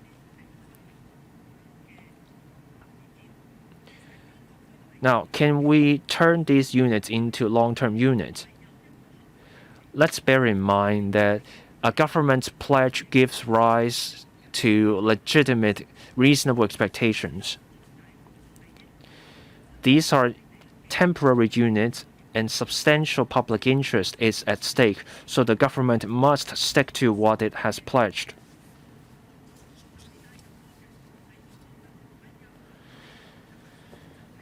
I know the government has worked long and hard on this project. Will the government apply for extra resources? Or is the government ready to deploy its own resources? The Financial Secretary has pledged zero growth in the civil service establishment. How can the government take forward this project given that pledge? Secretary, you have 15 seconds to give a reply. Simply put, thank you. On extra manpower, as I said, we will apply for resources. I thank Dr. Leung for her understanding. We're asking our staff members to take one for the team and work extra hard to take forward this project. Next, Mr. Benson Look. Thank you.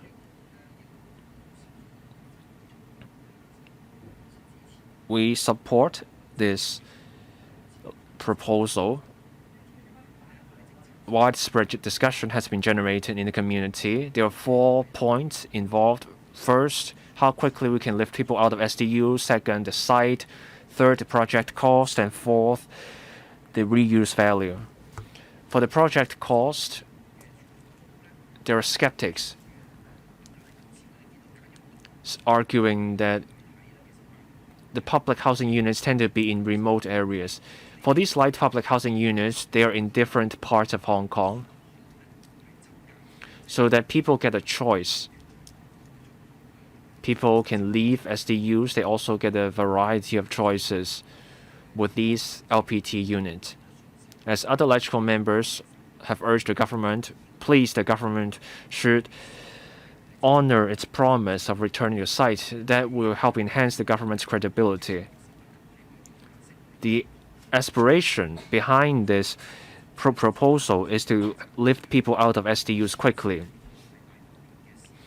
It's somewhere over 6 months from the inception to the funding proposal.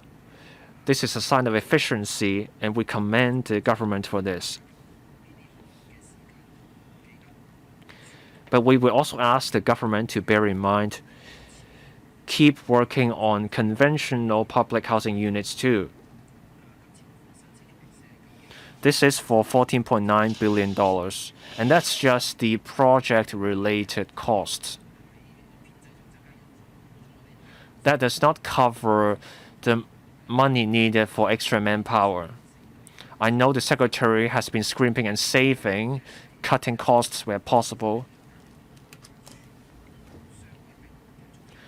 We have both conventional public housing and now the light public housing. There will be just 2 extra supernumerary posts to be created for the LPT. Will that be enough? Another question on the reuse value. We saw this video about the Nam Chuen 220 project. So people in the community know that there is MIC. It's in use in Hong Kong. Just then, Mr. Chen Xiu-hong also mentioned reuse. We're talking about using the same materials elsewhere, but every time you put together and take apart these buildings, manpower is involved. The MIC materials can be used for 50 years.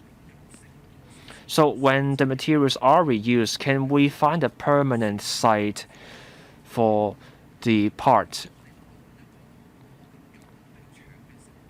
Can we find a site where you can have the units for 10, 15 years? If we can do that, we can save money from future projects. Can the government consider this option? First, the manpower. Secretary, can you give us more details? And on reuse, this is the 6th time members are asking the question. You can be brief on that point. On manpower, apart from the 2 directorate posts I mentioned, which is a time-limited post, we'll go back to the Establishment Subcommittee to have further discussion. There are 15 non-directed posts, and the ASD will have resources to recruit 30 staff to help implement the project. It is like we are implementing 8 big projects all at once. So we have tried to control the number of posts that we are going to create. Next, Mr. Bill Tang. Thank you, Chair. The day before yesterday, I visited the office of the Secretary to do an interview. I noted that there are about 20 people under the Secretary's team. They have to draft government papers and do a lot of work. And they also have to prepare for the oral questions for council meetings.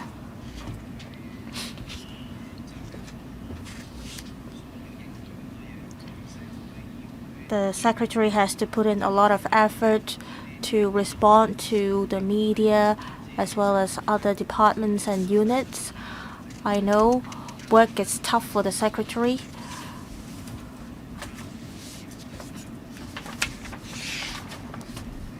And the effort behind the Secretary means that some families will enjoy a better living conditions, not just the 30,000 units that we're talking about,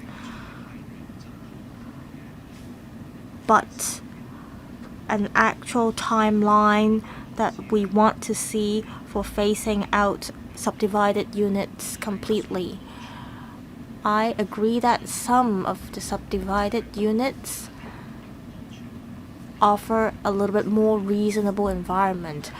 That being said, some SDUs offer inhumanitarian and unreasonable living conditions.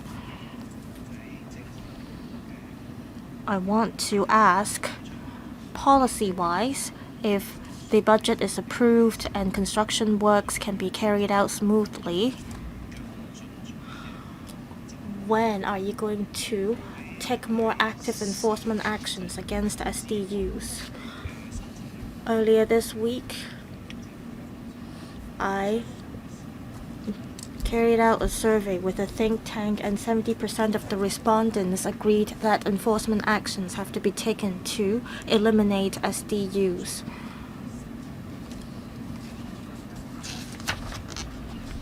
Light public housing can be a driver for the government to phase out SDUs. Also, I will hold a seminar on alleviating poverty and tomorrow, and Professor Nelson Chow will also speak in the seminar. If we can focus on families in need and devise policies for them to improve their living quality, then I think light public housing can be one of the tools to alleviate poverty.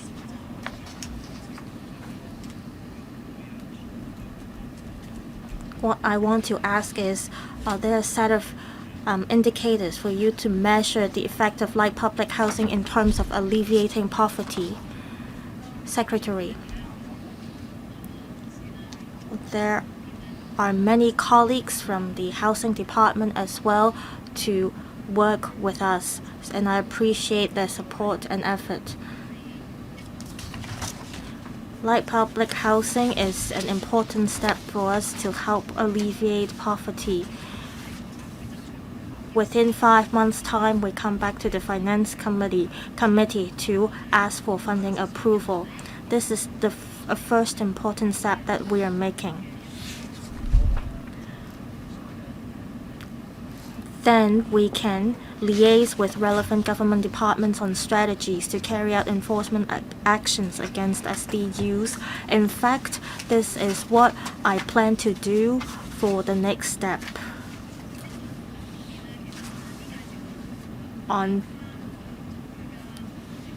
alleviating poverty with precision. As you can see, we've been working with LWB and the Development Bureau.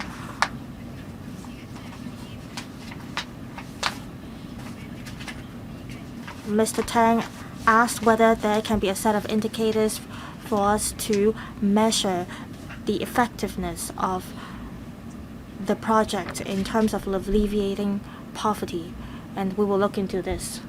Next, Mr. Chang Hak-ken. This government paper consists of information from the administration as well as a letter dated the 13th of March.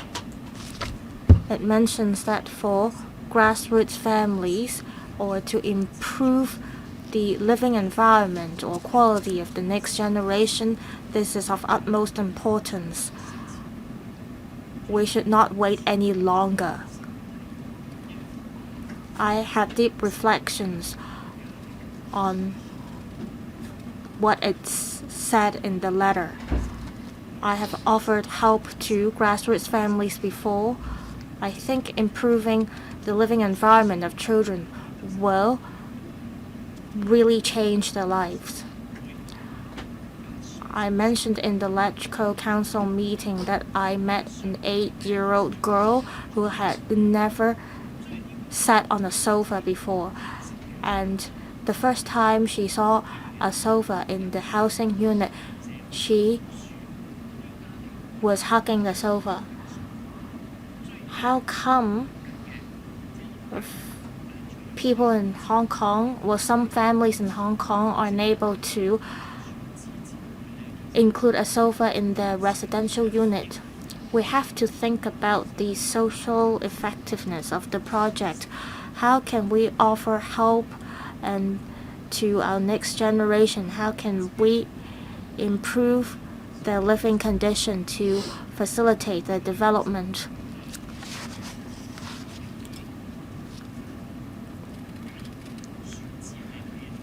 Some members mentioned that some of the site of LPH units are situated in remote areas.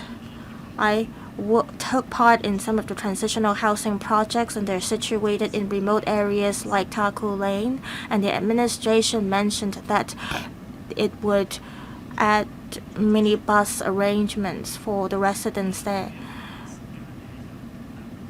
Well, it's hard for us to take minibuses during peak hours or busy hours. What is worse is that it's been hard to recruit minibus drivers now. So it's not enough for you to just add minibus arrangements or facilities to areas or remote areas where LPH units will be situated. You can think of adding bus services to these areas. And some of the roads are so narrow that the buses could not make turns, so you really have to think about the transportation facilities that you are going to offer. You can think about whether LPH tenants or transitional housing tenants can move to areas close to MTR stations. A brief response from the Secretary. We're thinking of offering coaches and setting up coach stations, or bus stops near light public housing sites. Just like what Mr. Chen said, the space has to be wide enough, or the roads have to be wide enough so that the buses or coaches there can actually make turns. So we are working on this. Next, Mr. Lerman Kwong. Thank you, Chair. Since day one of the implementation of this project, I've been giving my support. However, I have some questions about money. On transportation facilities, some of the sites chosen for light public housing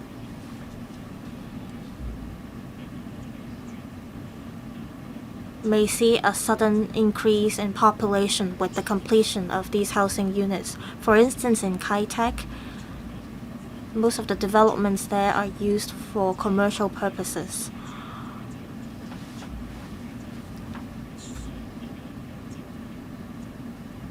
But commercial uses are very different from residential uses. On Prince Edward Road, during morning peak hours, there has already been a demand for bus services. Can you add more bus services there with the completion of light public housing project there? Also, I noted that the housing department has been looking for people who's been waiting for a long time for PRH and encourage them to apply for light public housing.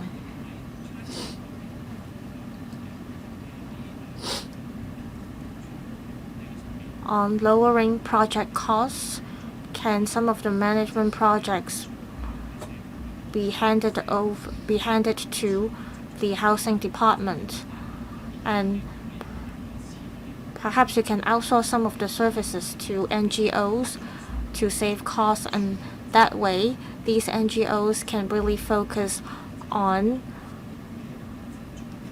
improving the services provided to LPH tenants. Also, on reusing light public housing parts,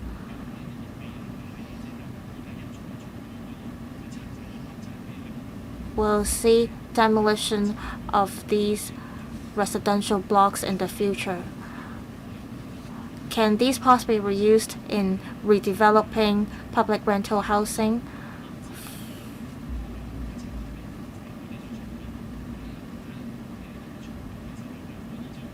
Can you reuse these materials when you redevelop public rental housing to temporarily reprovision the public rental housing tenants?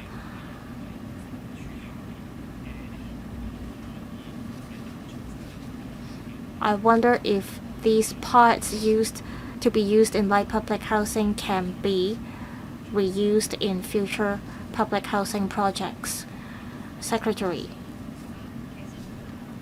on coordinating efforts of government bureaus and departments, the housing department has been taking care of some 800,000 households.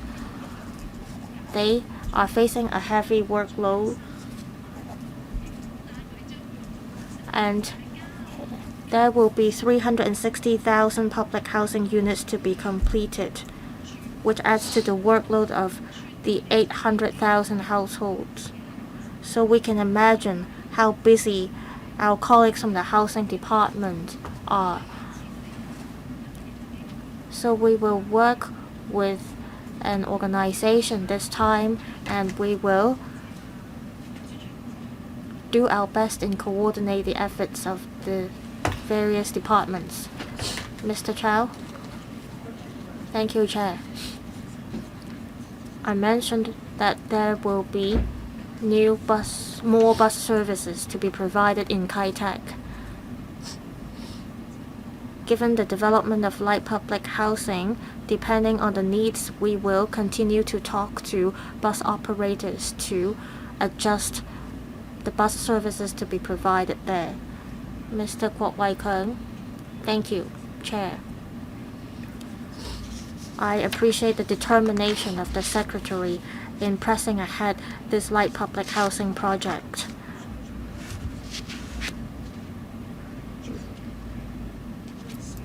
LPH is definitely a way for us to phase out SDUs in the future.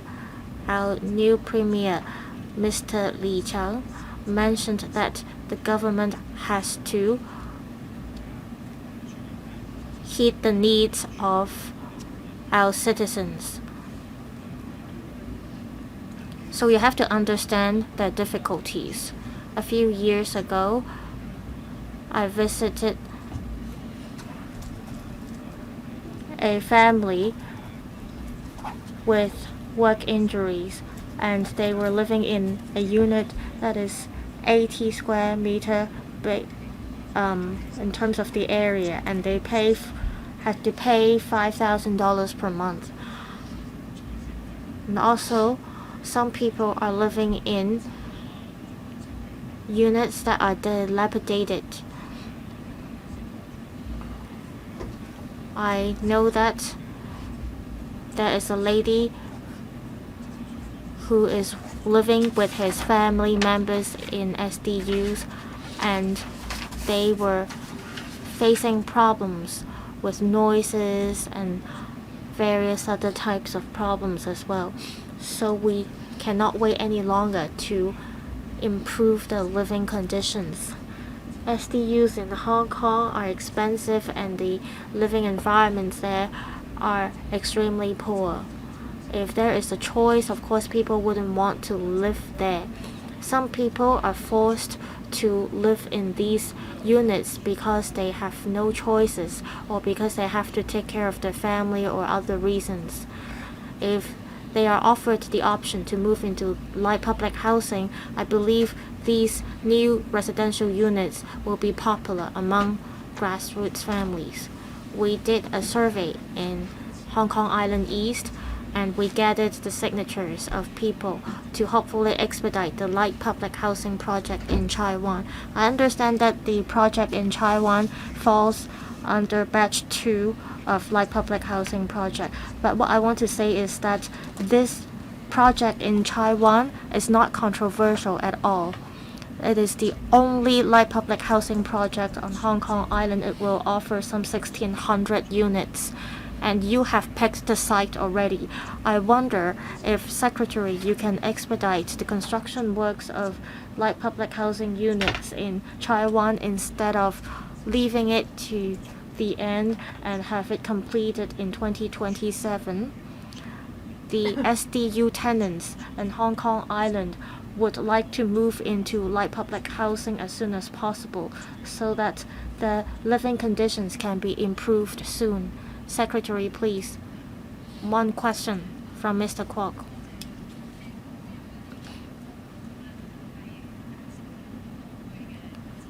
I'm glad to hear that we got the support for this light public housing project.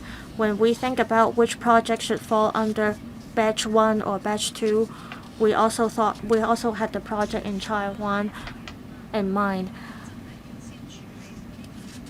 There are lots of commercial vehicles parked in Taiwan, so I have to think about how to reprovision these vehicles. There are some ideas on how to handle these vehicles, but we have to think of a good way to move or remove these vehicles. This is not the last project in our pipeline. It is estimated it will be completed by mid-2026. ASD is working to see if there is room to complete this project earlier. Thank you. Next, Mr. Dennis Leung. Chairman,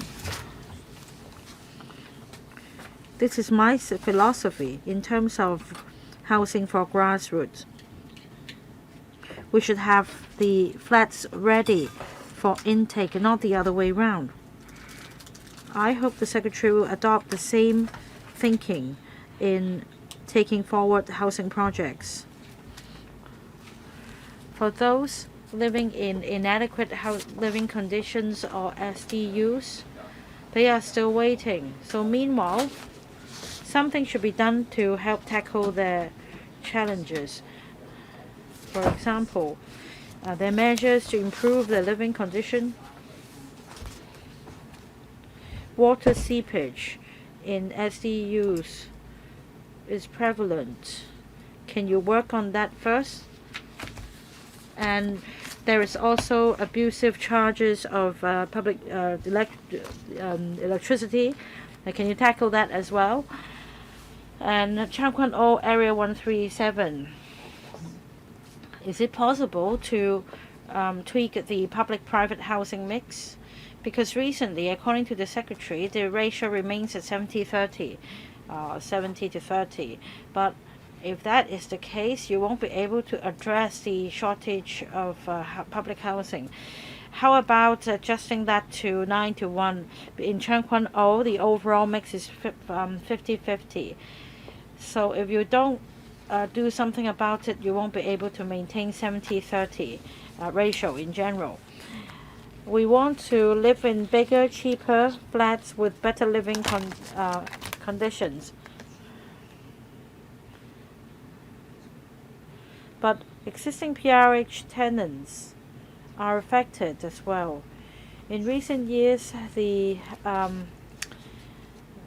size of flats have been smaller, and the living quality, the quality of living of these tenants is affected as well. You need to enhance quality as well as quantity.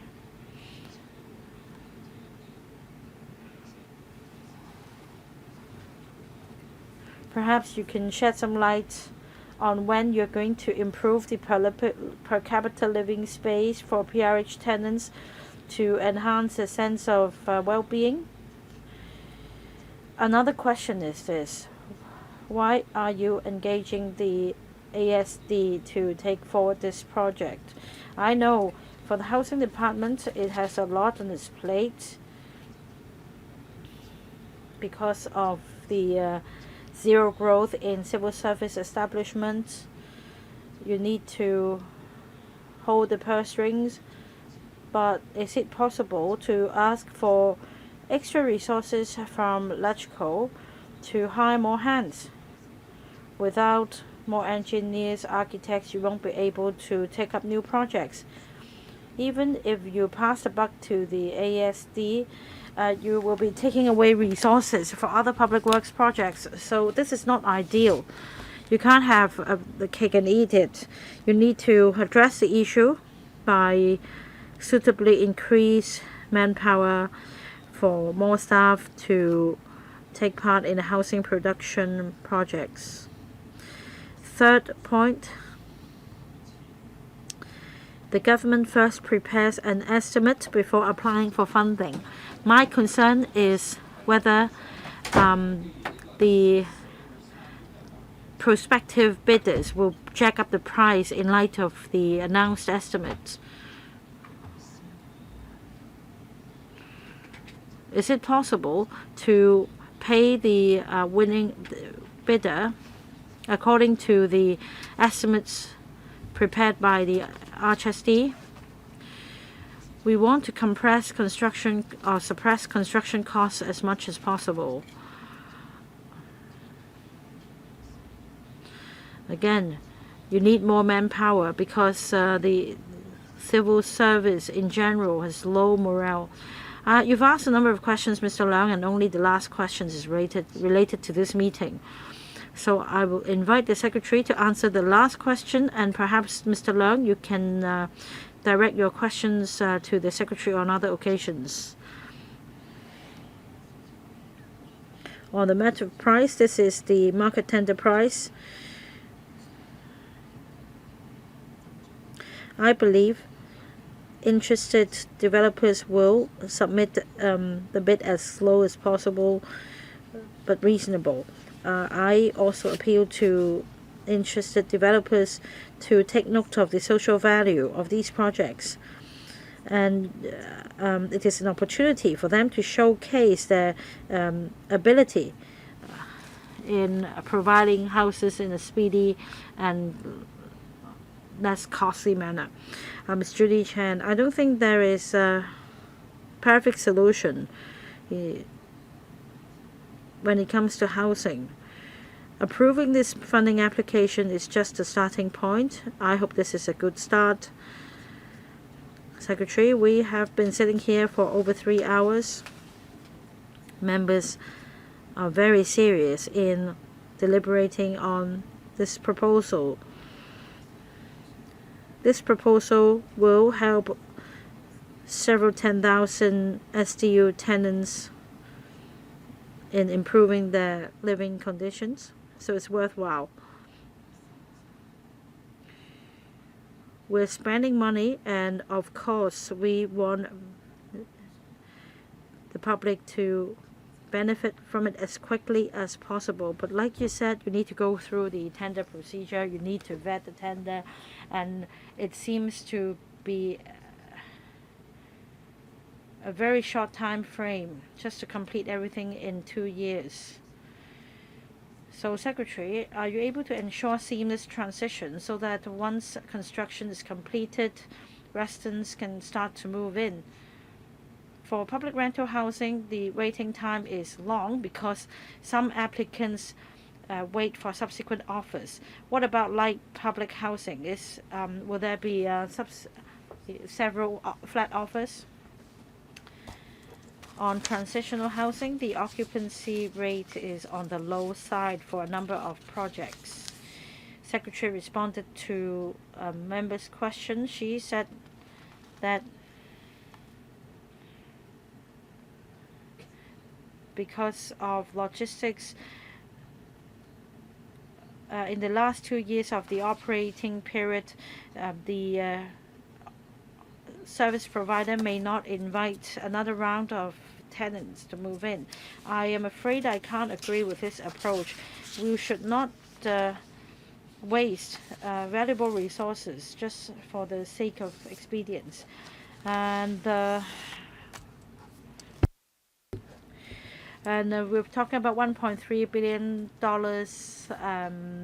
That's 8.7% of the total cost of this proposal, and it's inflation linked. Last year, the inflation rate was 1.7%, and the previous year 1.6%. So, a far cry from 8.7%. Can you tell us exactly how you come by this figure? And for the unspent balance, will it roll over to another project? 3 questions. I will answer the first 2 questions, and then Ms. Wong can take the final question. For contingencies, usually 10% of the total sum will be reserved in a works project. In other words, for contingencies, we need to make provision for unforeseen circumstances. Say we plan for sewage to be built in this direction, and then when it due to technical problems it can't go in that direction, you need to pay extra to redirect the trunks. Now, if you take a look at the paper, you will see that this is the MOD price. So $14.9 billion means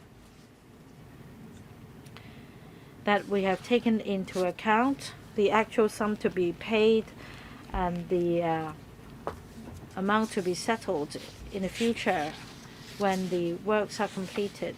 Ms. Wong can take your other question.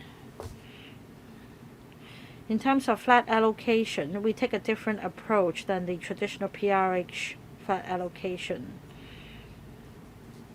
Once we confirm the completion date, we will arrange for flat allocation as quickly as possible. For the first project, Yau Pok Road, we envisage completion by the first quarter of 2025. So 6 months before the due completion date, we will send letters to applicants who have been on the waiting list for 3 years to express interest, and if they're interested, they can make an application with us. We will spend no time in considering their applications, so that immediately after project completion they can move in. So this will not be a case of wasting housing resources. We have 3 more members waiting to speak. I understand that some members would like to claim a division. So members, if you're in the CITIC Tower or if you're upstairs, please make sure you come down to vote in time. 3 more members, Mr. Yu Pak Leung. Chairman, for several terms of government, housing has always been a priority of their policies, and it is regrettable that result has yet to be seen. For this term of government, they take a people-oriented approach to address livelihood issues. So there is no reason for me not to support the light public housing project. However, we should make sure that money is well spent. That means we need to make sure that residents will be interested to move in, so that ultimately you can shorten the waiting time for traditional PRH tenants. I'm not too worried about site selection, except for those in the new territories.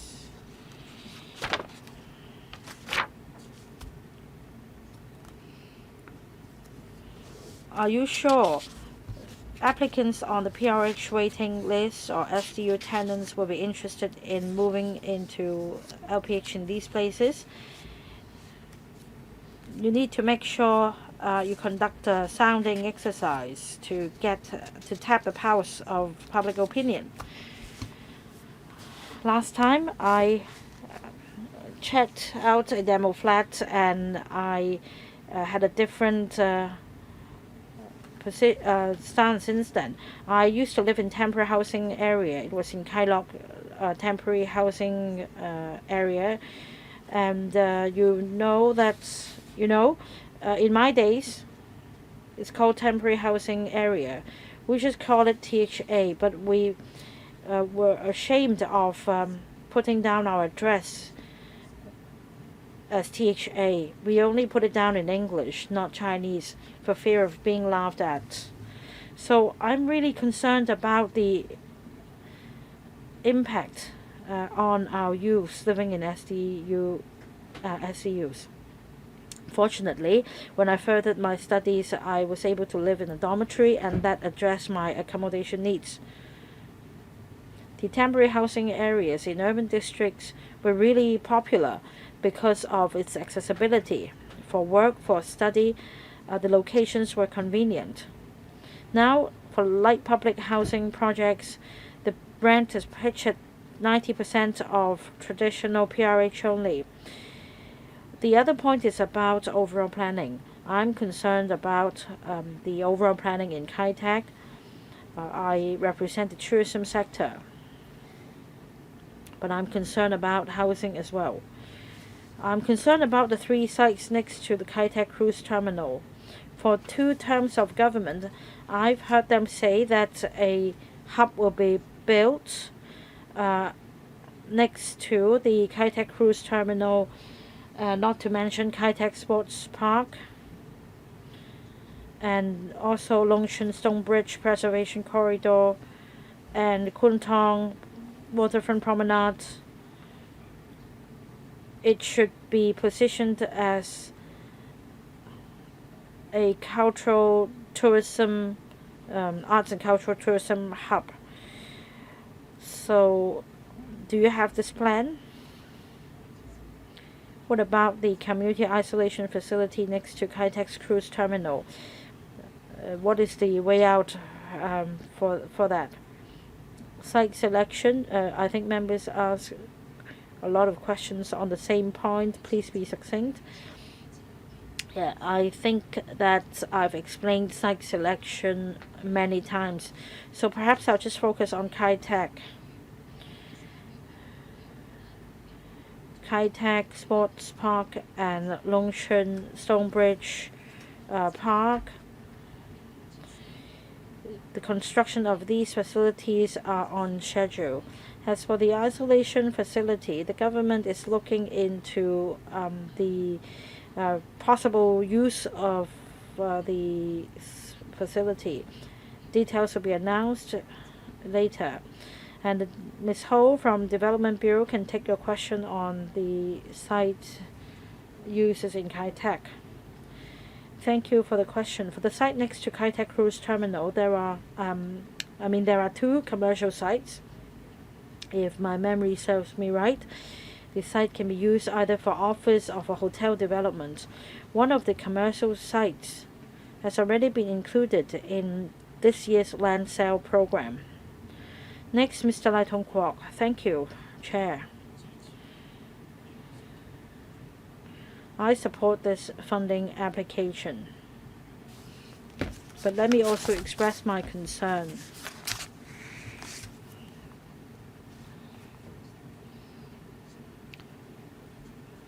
Are there sufficient resources for the government to implement the initiative, especially on the issue of manpower? 30,000 light public housing units will come on stream in phases for needy applicants. But according to the administration's paper,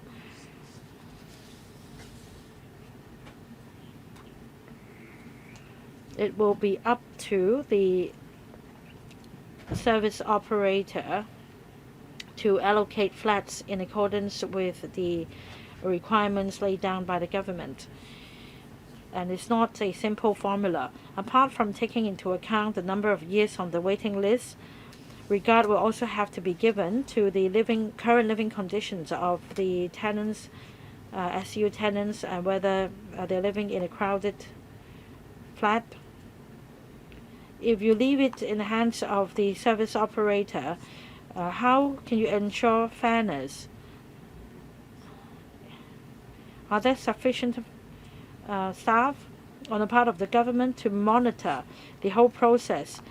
Is there any anti-corruption measure to ensure smooth implementation of flat allocation? According to the administration's paper, you are being very frugal. I don't see a lot of manpower deployed for this purpose.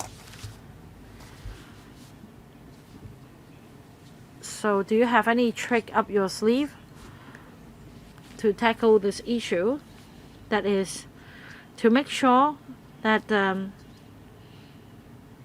STU tenants in dire need of seeing their living conditions improved can truly benefit from the initiative. Right, Secretary. A question on manpower and implementation. Thank you, Chairman. I thank a number of members for supporting our work and urging us to increase manpower.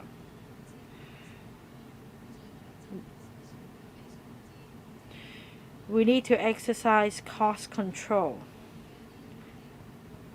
So indeed, we are exercising the best discipline in this regard, and we are working with other collaborating partners.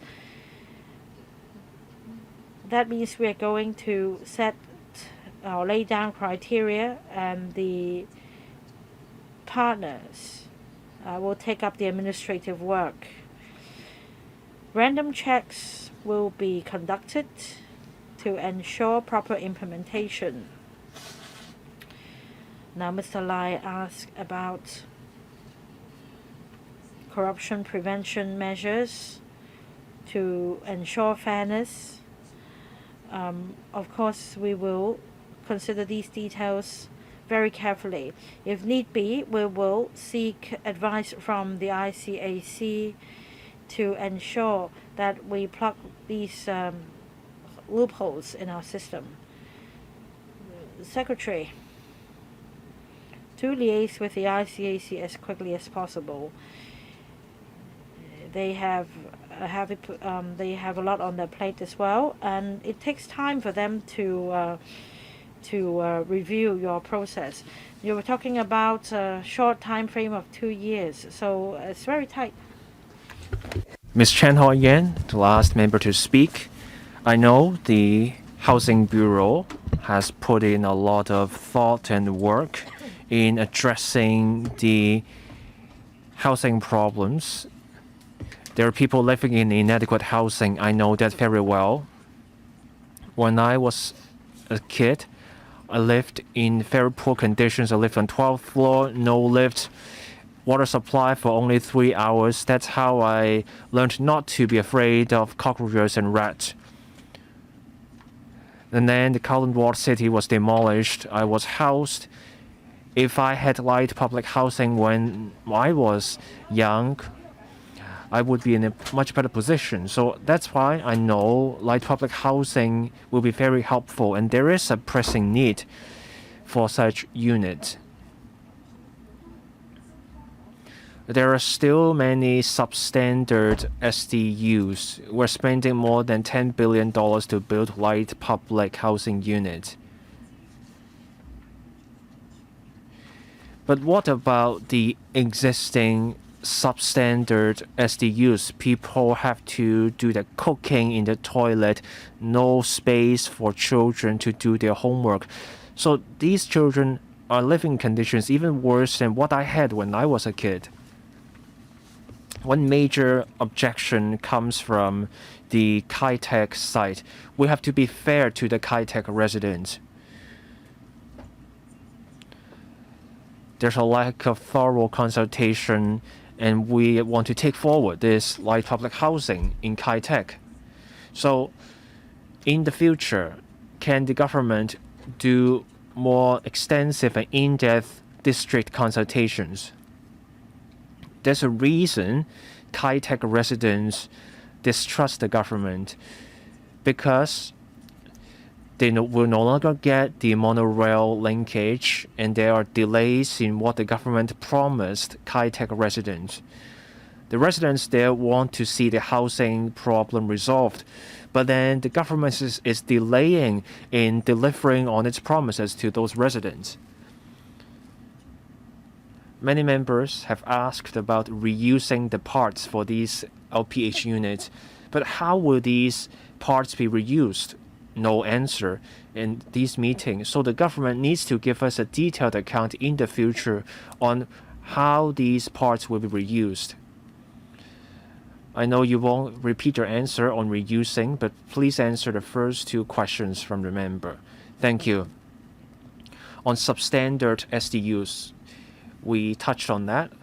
There are transitional housing units, light public housing units. These represent the first step out of the inadequate housing units out there.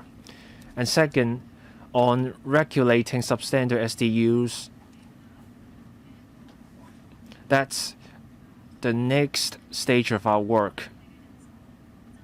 As many members have noted, our manpower is focused on LPH units. We want to deliver the light public housing units, and then we can explore how we can tackle the substandard SDUs. On district consultations, there are many channels to do that through district councils, for example. For light public housing units, we need to deliver the units quickly. Once the ASD identifies a suitable site, it announces the plan, meetings are set up, the work is done in a tight time frame. People generally expect more time for thorough discussions. For works project, it takes 3 years from inception to the funding application, but this time we need to compress everything. Because of this difference in nature, so we have to compress everything. Before the work start, there will be channels for communication. The Undersecretary and I are happy to remain in touch with the local residents. We can talk about the social amenities in terms of their design and use. We spent more than 4 hours discussing this item. If no other members wish to speak, I will now put this to a vote. That is FCR bracket 2022 to 23, number 74. I now put this to a vote. Mr. Michael Tin, I claim a division. Mr. Michael Tin claims a division. The divisional bell will be rung for 5 minutes. 請喺大樓。 Members in other parts of the electrical complex, please join us in this meeting room. For those in the CITIC Tower, please hurry up if you wish to vote. I told everyone 15 minutes ago, so please come over. We're waiting for the divisional bell.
Some members are saying that they didn't catch the message, so here's the message again. If you're in another part of electrical complex, please come over. We will be voting with a division.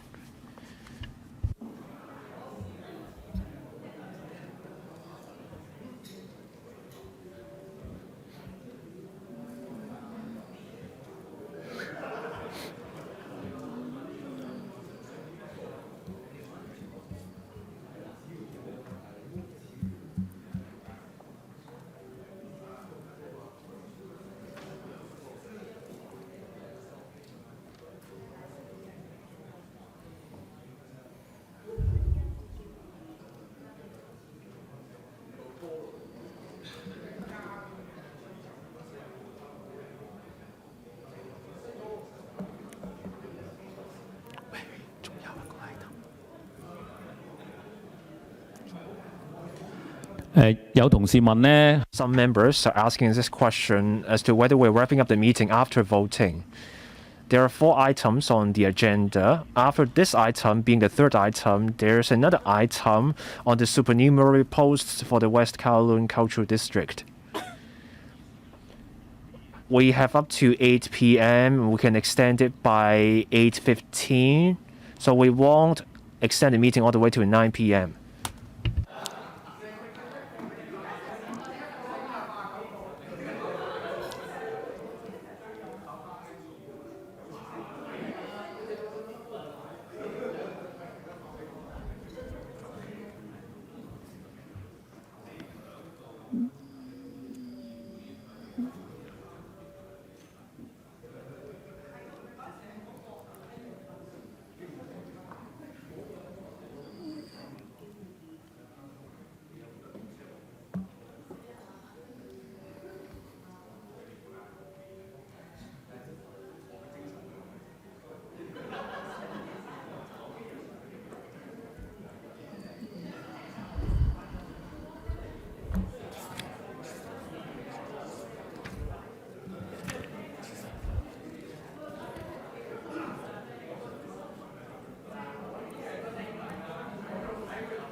好，現 We will now start voting. Please proceed to vote.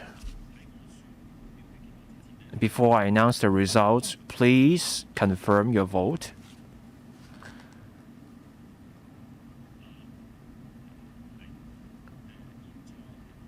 Please stop voting. The results are shown.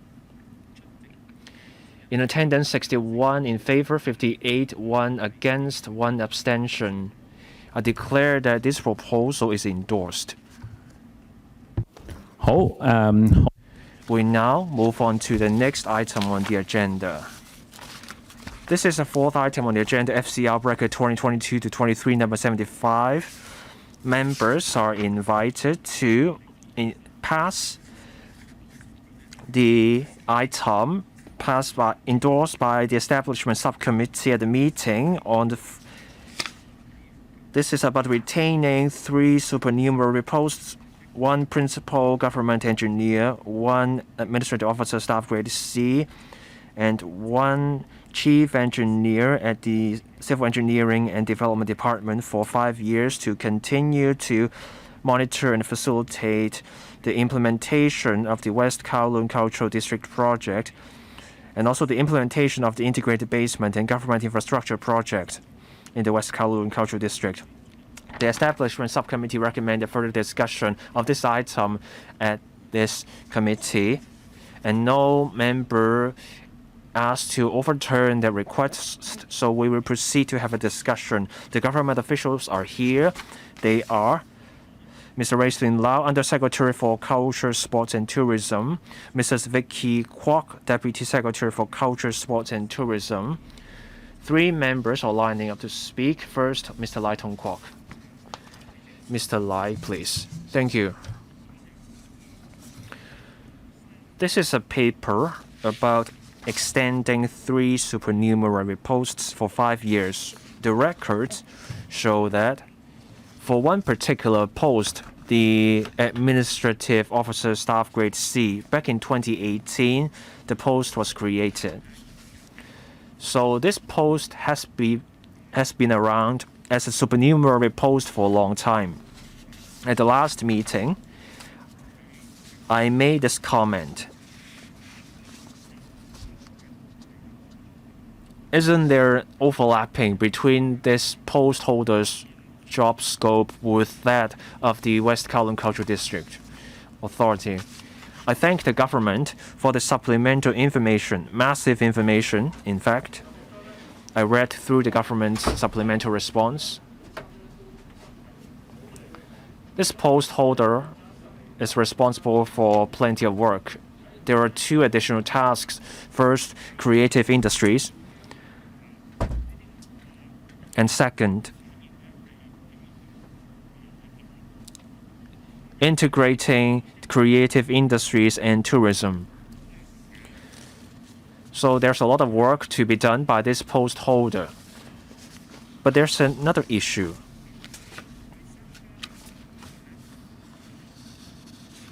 When you look at the new tasks, you will see that there is ongoing work that has to be done over a long time. But then this post has been a supernumerary post for a long time, for more than 10 years. It was created in 2008. Why not make this a permanent post? Why keep it as a supernumerary post? Chair, this post is different from the 2 other posts. Those 2 are engineering posts. The government has made it clear once the project is done, those 2 posts can be scrapped. But I fail to see why 5 years down the road you can find a reason to delete this post for the administrative officer. Can the government tell us why? For this reason, Chairman, I request that we vote on these 3 posts separately, one by one. Mr. Raisin Lau.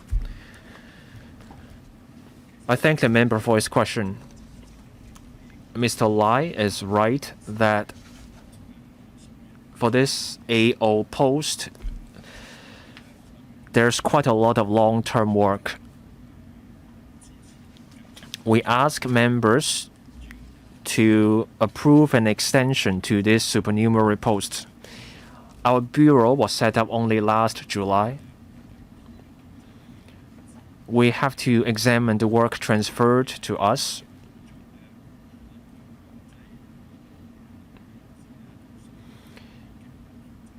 We may have to make adjustments to our work. We now have a commission on culture. There will be blueprints to come out. It's the same story with the creative industries. In the long or medium term, adjustments may be made. So at this juncture, we want to be prudent. We know what the economy is like now, so we are proposing to extend the post for 5 years. We will take the time to examine what our future workload will be, what the future manpower needs will be, the amount of resources that we will need, and then we will come back to the LegCo with a detailed proposal. I hope that by then members will support our proposal to convert this AO post into a permanent post. And if we have other needs, we will also put forward that proposal. Undersecretary, Mr. Lai asked that the 3 posts be voted on separately. Do you object to that? We have no objection to that. Chair, we do not object to that. We understand that the member may have different views on these posts. Next, Dr. Tik Chi Yun. Thank you. A simple comment. I'm against this proposal. In the Financial Secretary's budget, he said that there would be 0 growth in the civil service establishment. But there are all kinds of tricks being played. There are supernumerary posts. The supernumerary posts are kept, they are extended over a long time. So this is not what we expect under a 0 growth in establishment.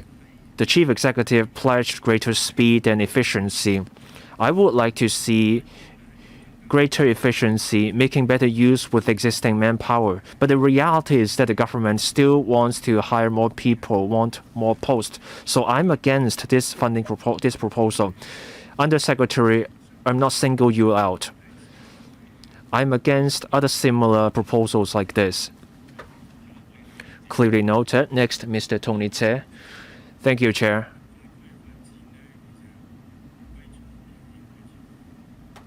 The talk about the West Kowloon Cultural District started shortly after the handover. In 2008, the West Kowloon Cultural District was set up. It's 15 years since that time.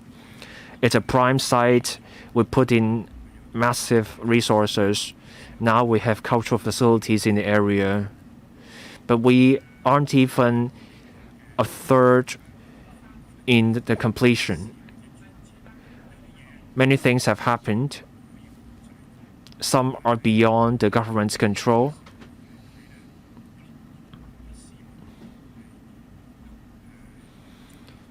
Many people and I believe progress has been too slow and is too little.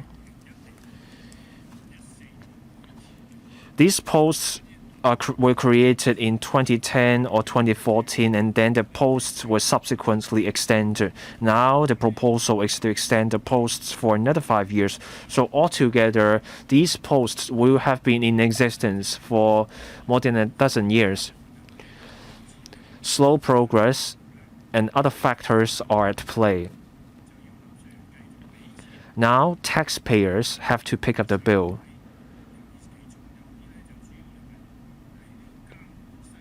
One post in this proposal is tasked with overseeing, monitoring the West Kowloon Cultural District works. This makes no sense. Progress is slow, so more money is needed.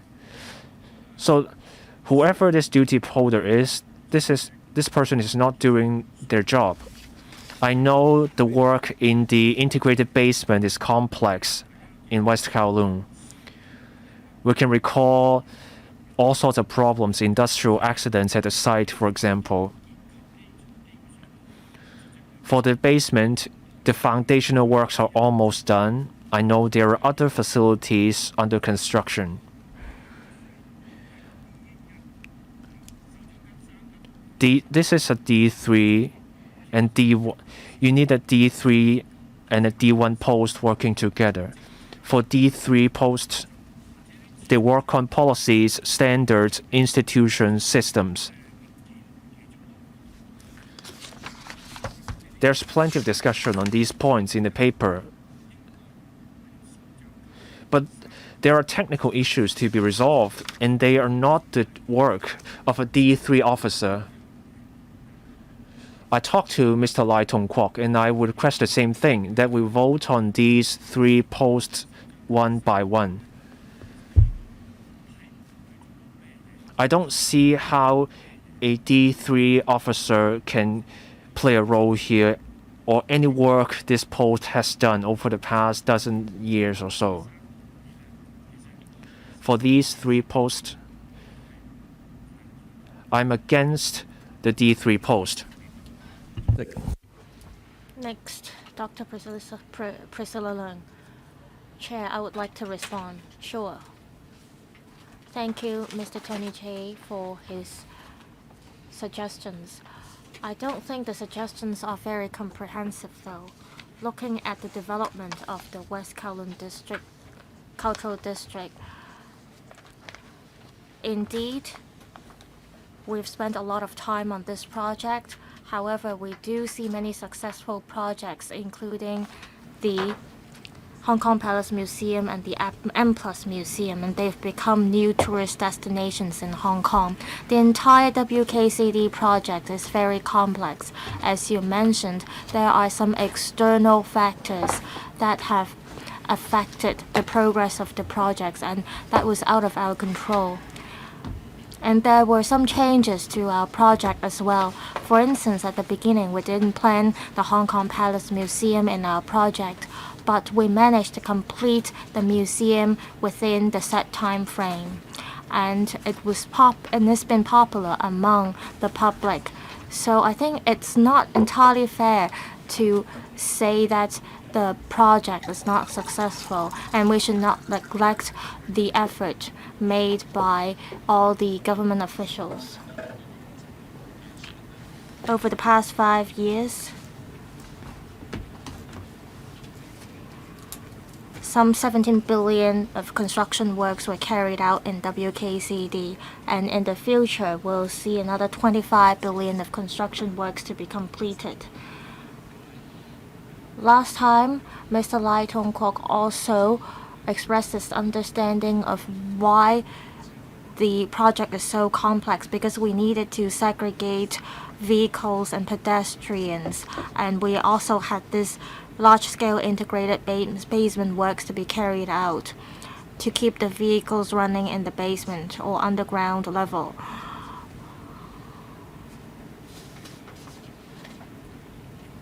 We've been working according to our schedule, and in the coming years we'll see the peak of the construction works. On construction safety in WKCD, we are doing a lot better compared to other construction sites in Hong Kong. If necessary, we can provide the relevant information to members. So as we carry out the WKCD project, of course, WKCDA has put in a lot of effort, but our colleagues also did a lot to coordinate the efforts of different parties to ensure the success of this project. But we will not be complacent. We'll continue to work hard to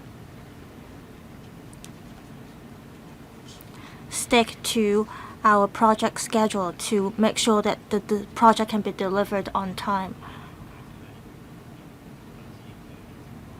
You mentioned Dr. Lo Wai Kwok did some explanation, but I think it's better to have the government officials do the explanation next time. Next, Dr. Priscilla Leung.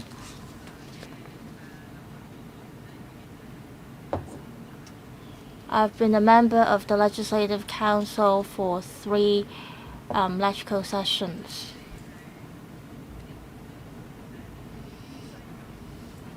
To be fair, I'm quite happy with the progress of the WKCD project. I have to declare that I have property in that area. And the policy level, well, the financial secretary mentioned zero growth of the establishment of the government, of the civil service. So I would like to ask the same question that I've asked before.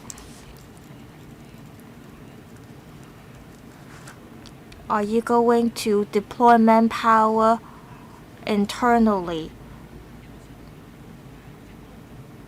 for the post that you propose? I think you have to clarify this to the public.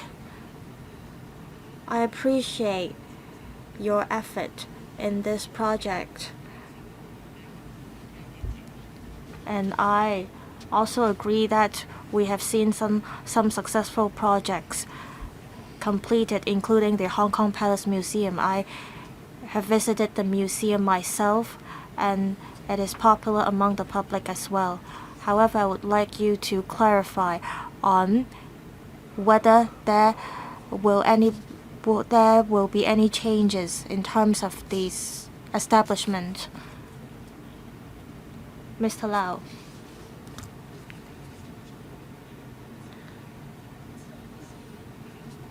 The zero growth refers to the civil service establishment. Some of the posts may lapse as they expire. At the same time, we also have to create posts when needed. And some of the posts have to be removed or cancelled. In short, we'll have to make sure that there is zero growth in civil service establishment. But it doesn't mean that there will be zero growth across all government departments. Some departments may see a growth in establishment. For us, some of the posts have existed for some time, and we're asking for extension of these posts. And these posts should not lapse because we think that there is a need to keep these posts. We are of the view that in the coming 5 years, we still need these post holders to help carry out our projects. That's why these posts need to be extended. So this is not a growth or an increase in the number of posts because they existed before we asked for the extension. Next, Mr. Andrew Lam. I also was a member of the board of the WKCDA for some 8 years.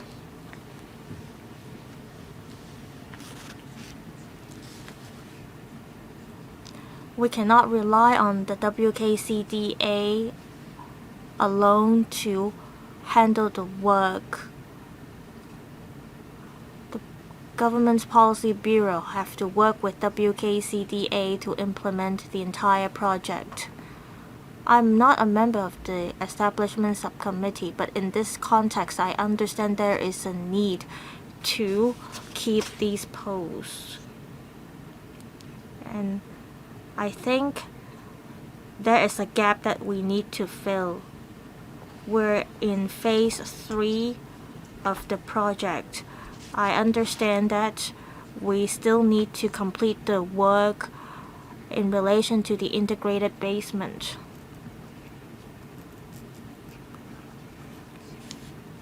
I think the east to west corridor along the promenade has to be finished.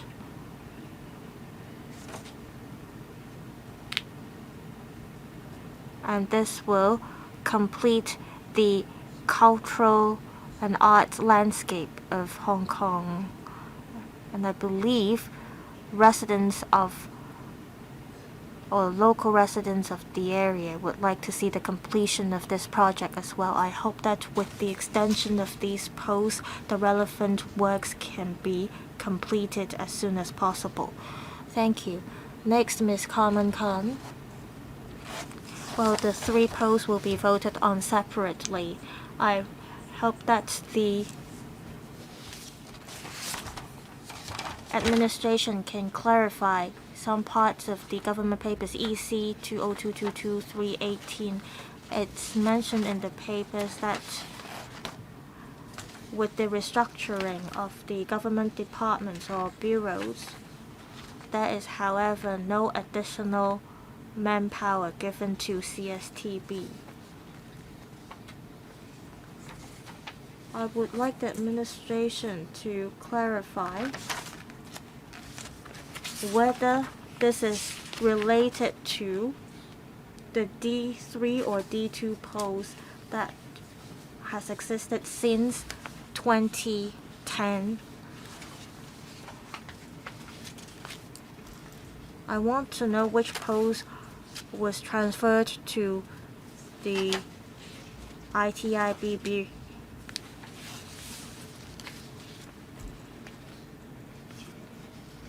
The post was transferred from CEDB to CSTB, and the work in relation to creative industry is now handed to the D2AO staff grade C to handle the relevant work.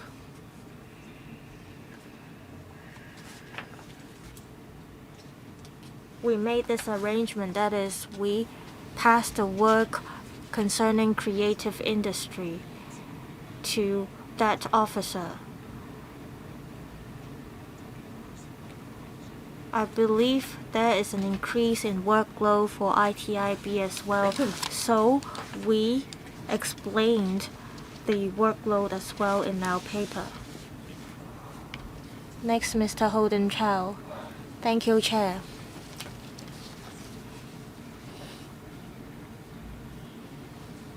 I think from the public's point of view, especially with the completion of the Hong Kong Palace Museum, which is worth visiting for all of us, it has its educational significance. In paragraph 11 of the paper, it says that some of the spaces in WKCD were designed to be used as hotel, office, or residential uses. If I remember correctly, during COVID or over the past 2 years, we were certain that there would be a delay in the project.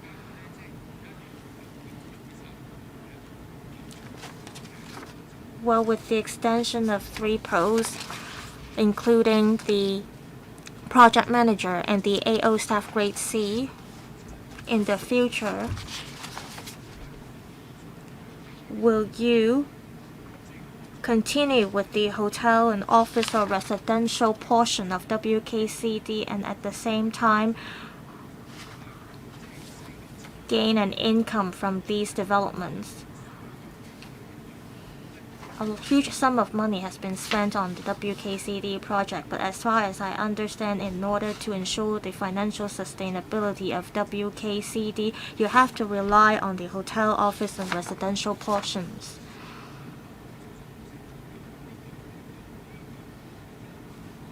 So what is the relation between these development projects and the posts that you're going to keep or retain? Are these post holders going to be in charge of these projects? Well, we're talking about a $25 billion projects in the coming 5 years.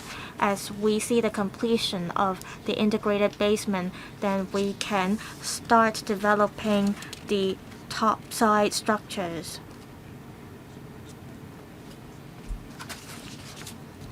Which will bring profits to WKCD to help them sustain their business. In the long run, as we see the completion of most of the projects, then we'll no longer need the project manager or the government engineer to continue overseeing the coordination work. Well, we have government officials sitting in the board of the WKCDA, and the WKCDA has to comply with the relevant requirements set by the government. So we need officers to continue to liaise with the management of WKCDA, and we will rely on the AO staff grade C to prepare for documents and attend the meetings with the management of WKCDA and also offer advice to the secretary, etc. And these are the long-term works that we are talking about. Next, Mr. Perry Yu. The tourism sector is concerned about the WKCD project. With the resumption of normal travel, mainland tourists get to the West Kowloon station, and after they arrive in Hong Kong, they go to the West Kowloon Cultural District. So it is a popular tourist destination among mainland travelers. According to the feedback we got from tourists, the signages placed in the WKCD are not very clear. Mr. Andrew Lam made his point. From Ko Chiu Center to the promenade, how can we enhance the accessibility? When you get to WKCD, you see a construction site. So you have to go to the core part of the district to really to see the tourist destinations. I've expressed my views in the establishment subcommittee. I understand that a lot of construction work still need to be carried out. I mentioned about the southern landing facilities. Because we need marine access, we cannot rely on vehicles for access to WKCD. And we still need to carry out works at the Western Harbour Crossing. Before the completion of these works, there will be traffic congestion. And so, what will CSTB do to enhance the project? We need manpower to do that. But is it worth it to extend the post for 5 years? Is it necessary? Please do not retain the post for the sake of it.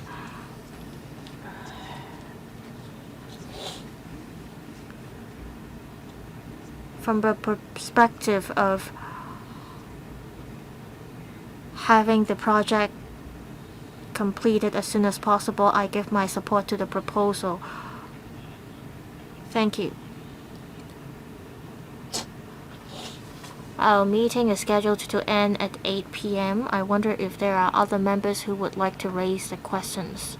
If not, I will let Mr. Tony Che ask questions for the second round, and I'll put this item to vote. 4 minutes, please, Mr. Che. I'm not saying that they have not been doing any work for the WKCD project. Ko Chiu Center, M+ Museum, and the Hong Kong Palace Museum are all popular among the public.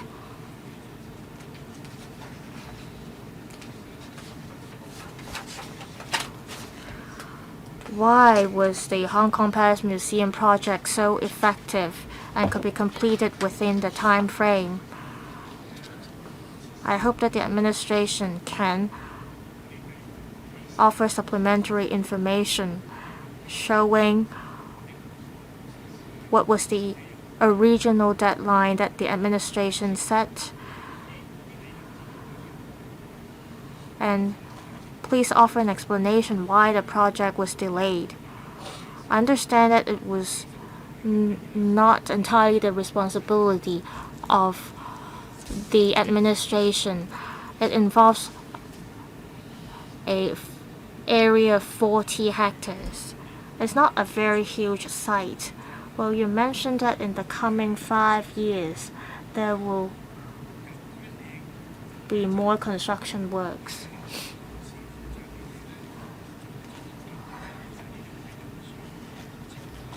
These posts may not be necessary to carry out these projects to be done in the coming 5 years, especially the D3 posts.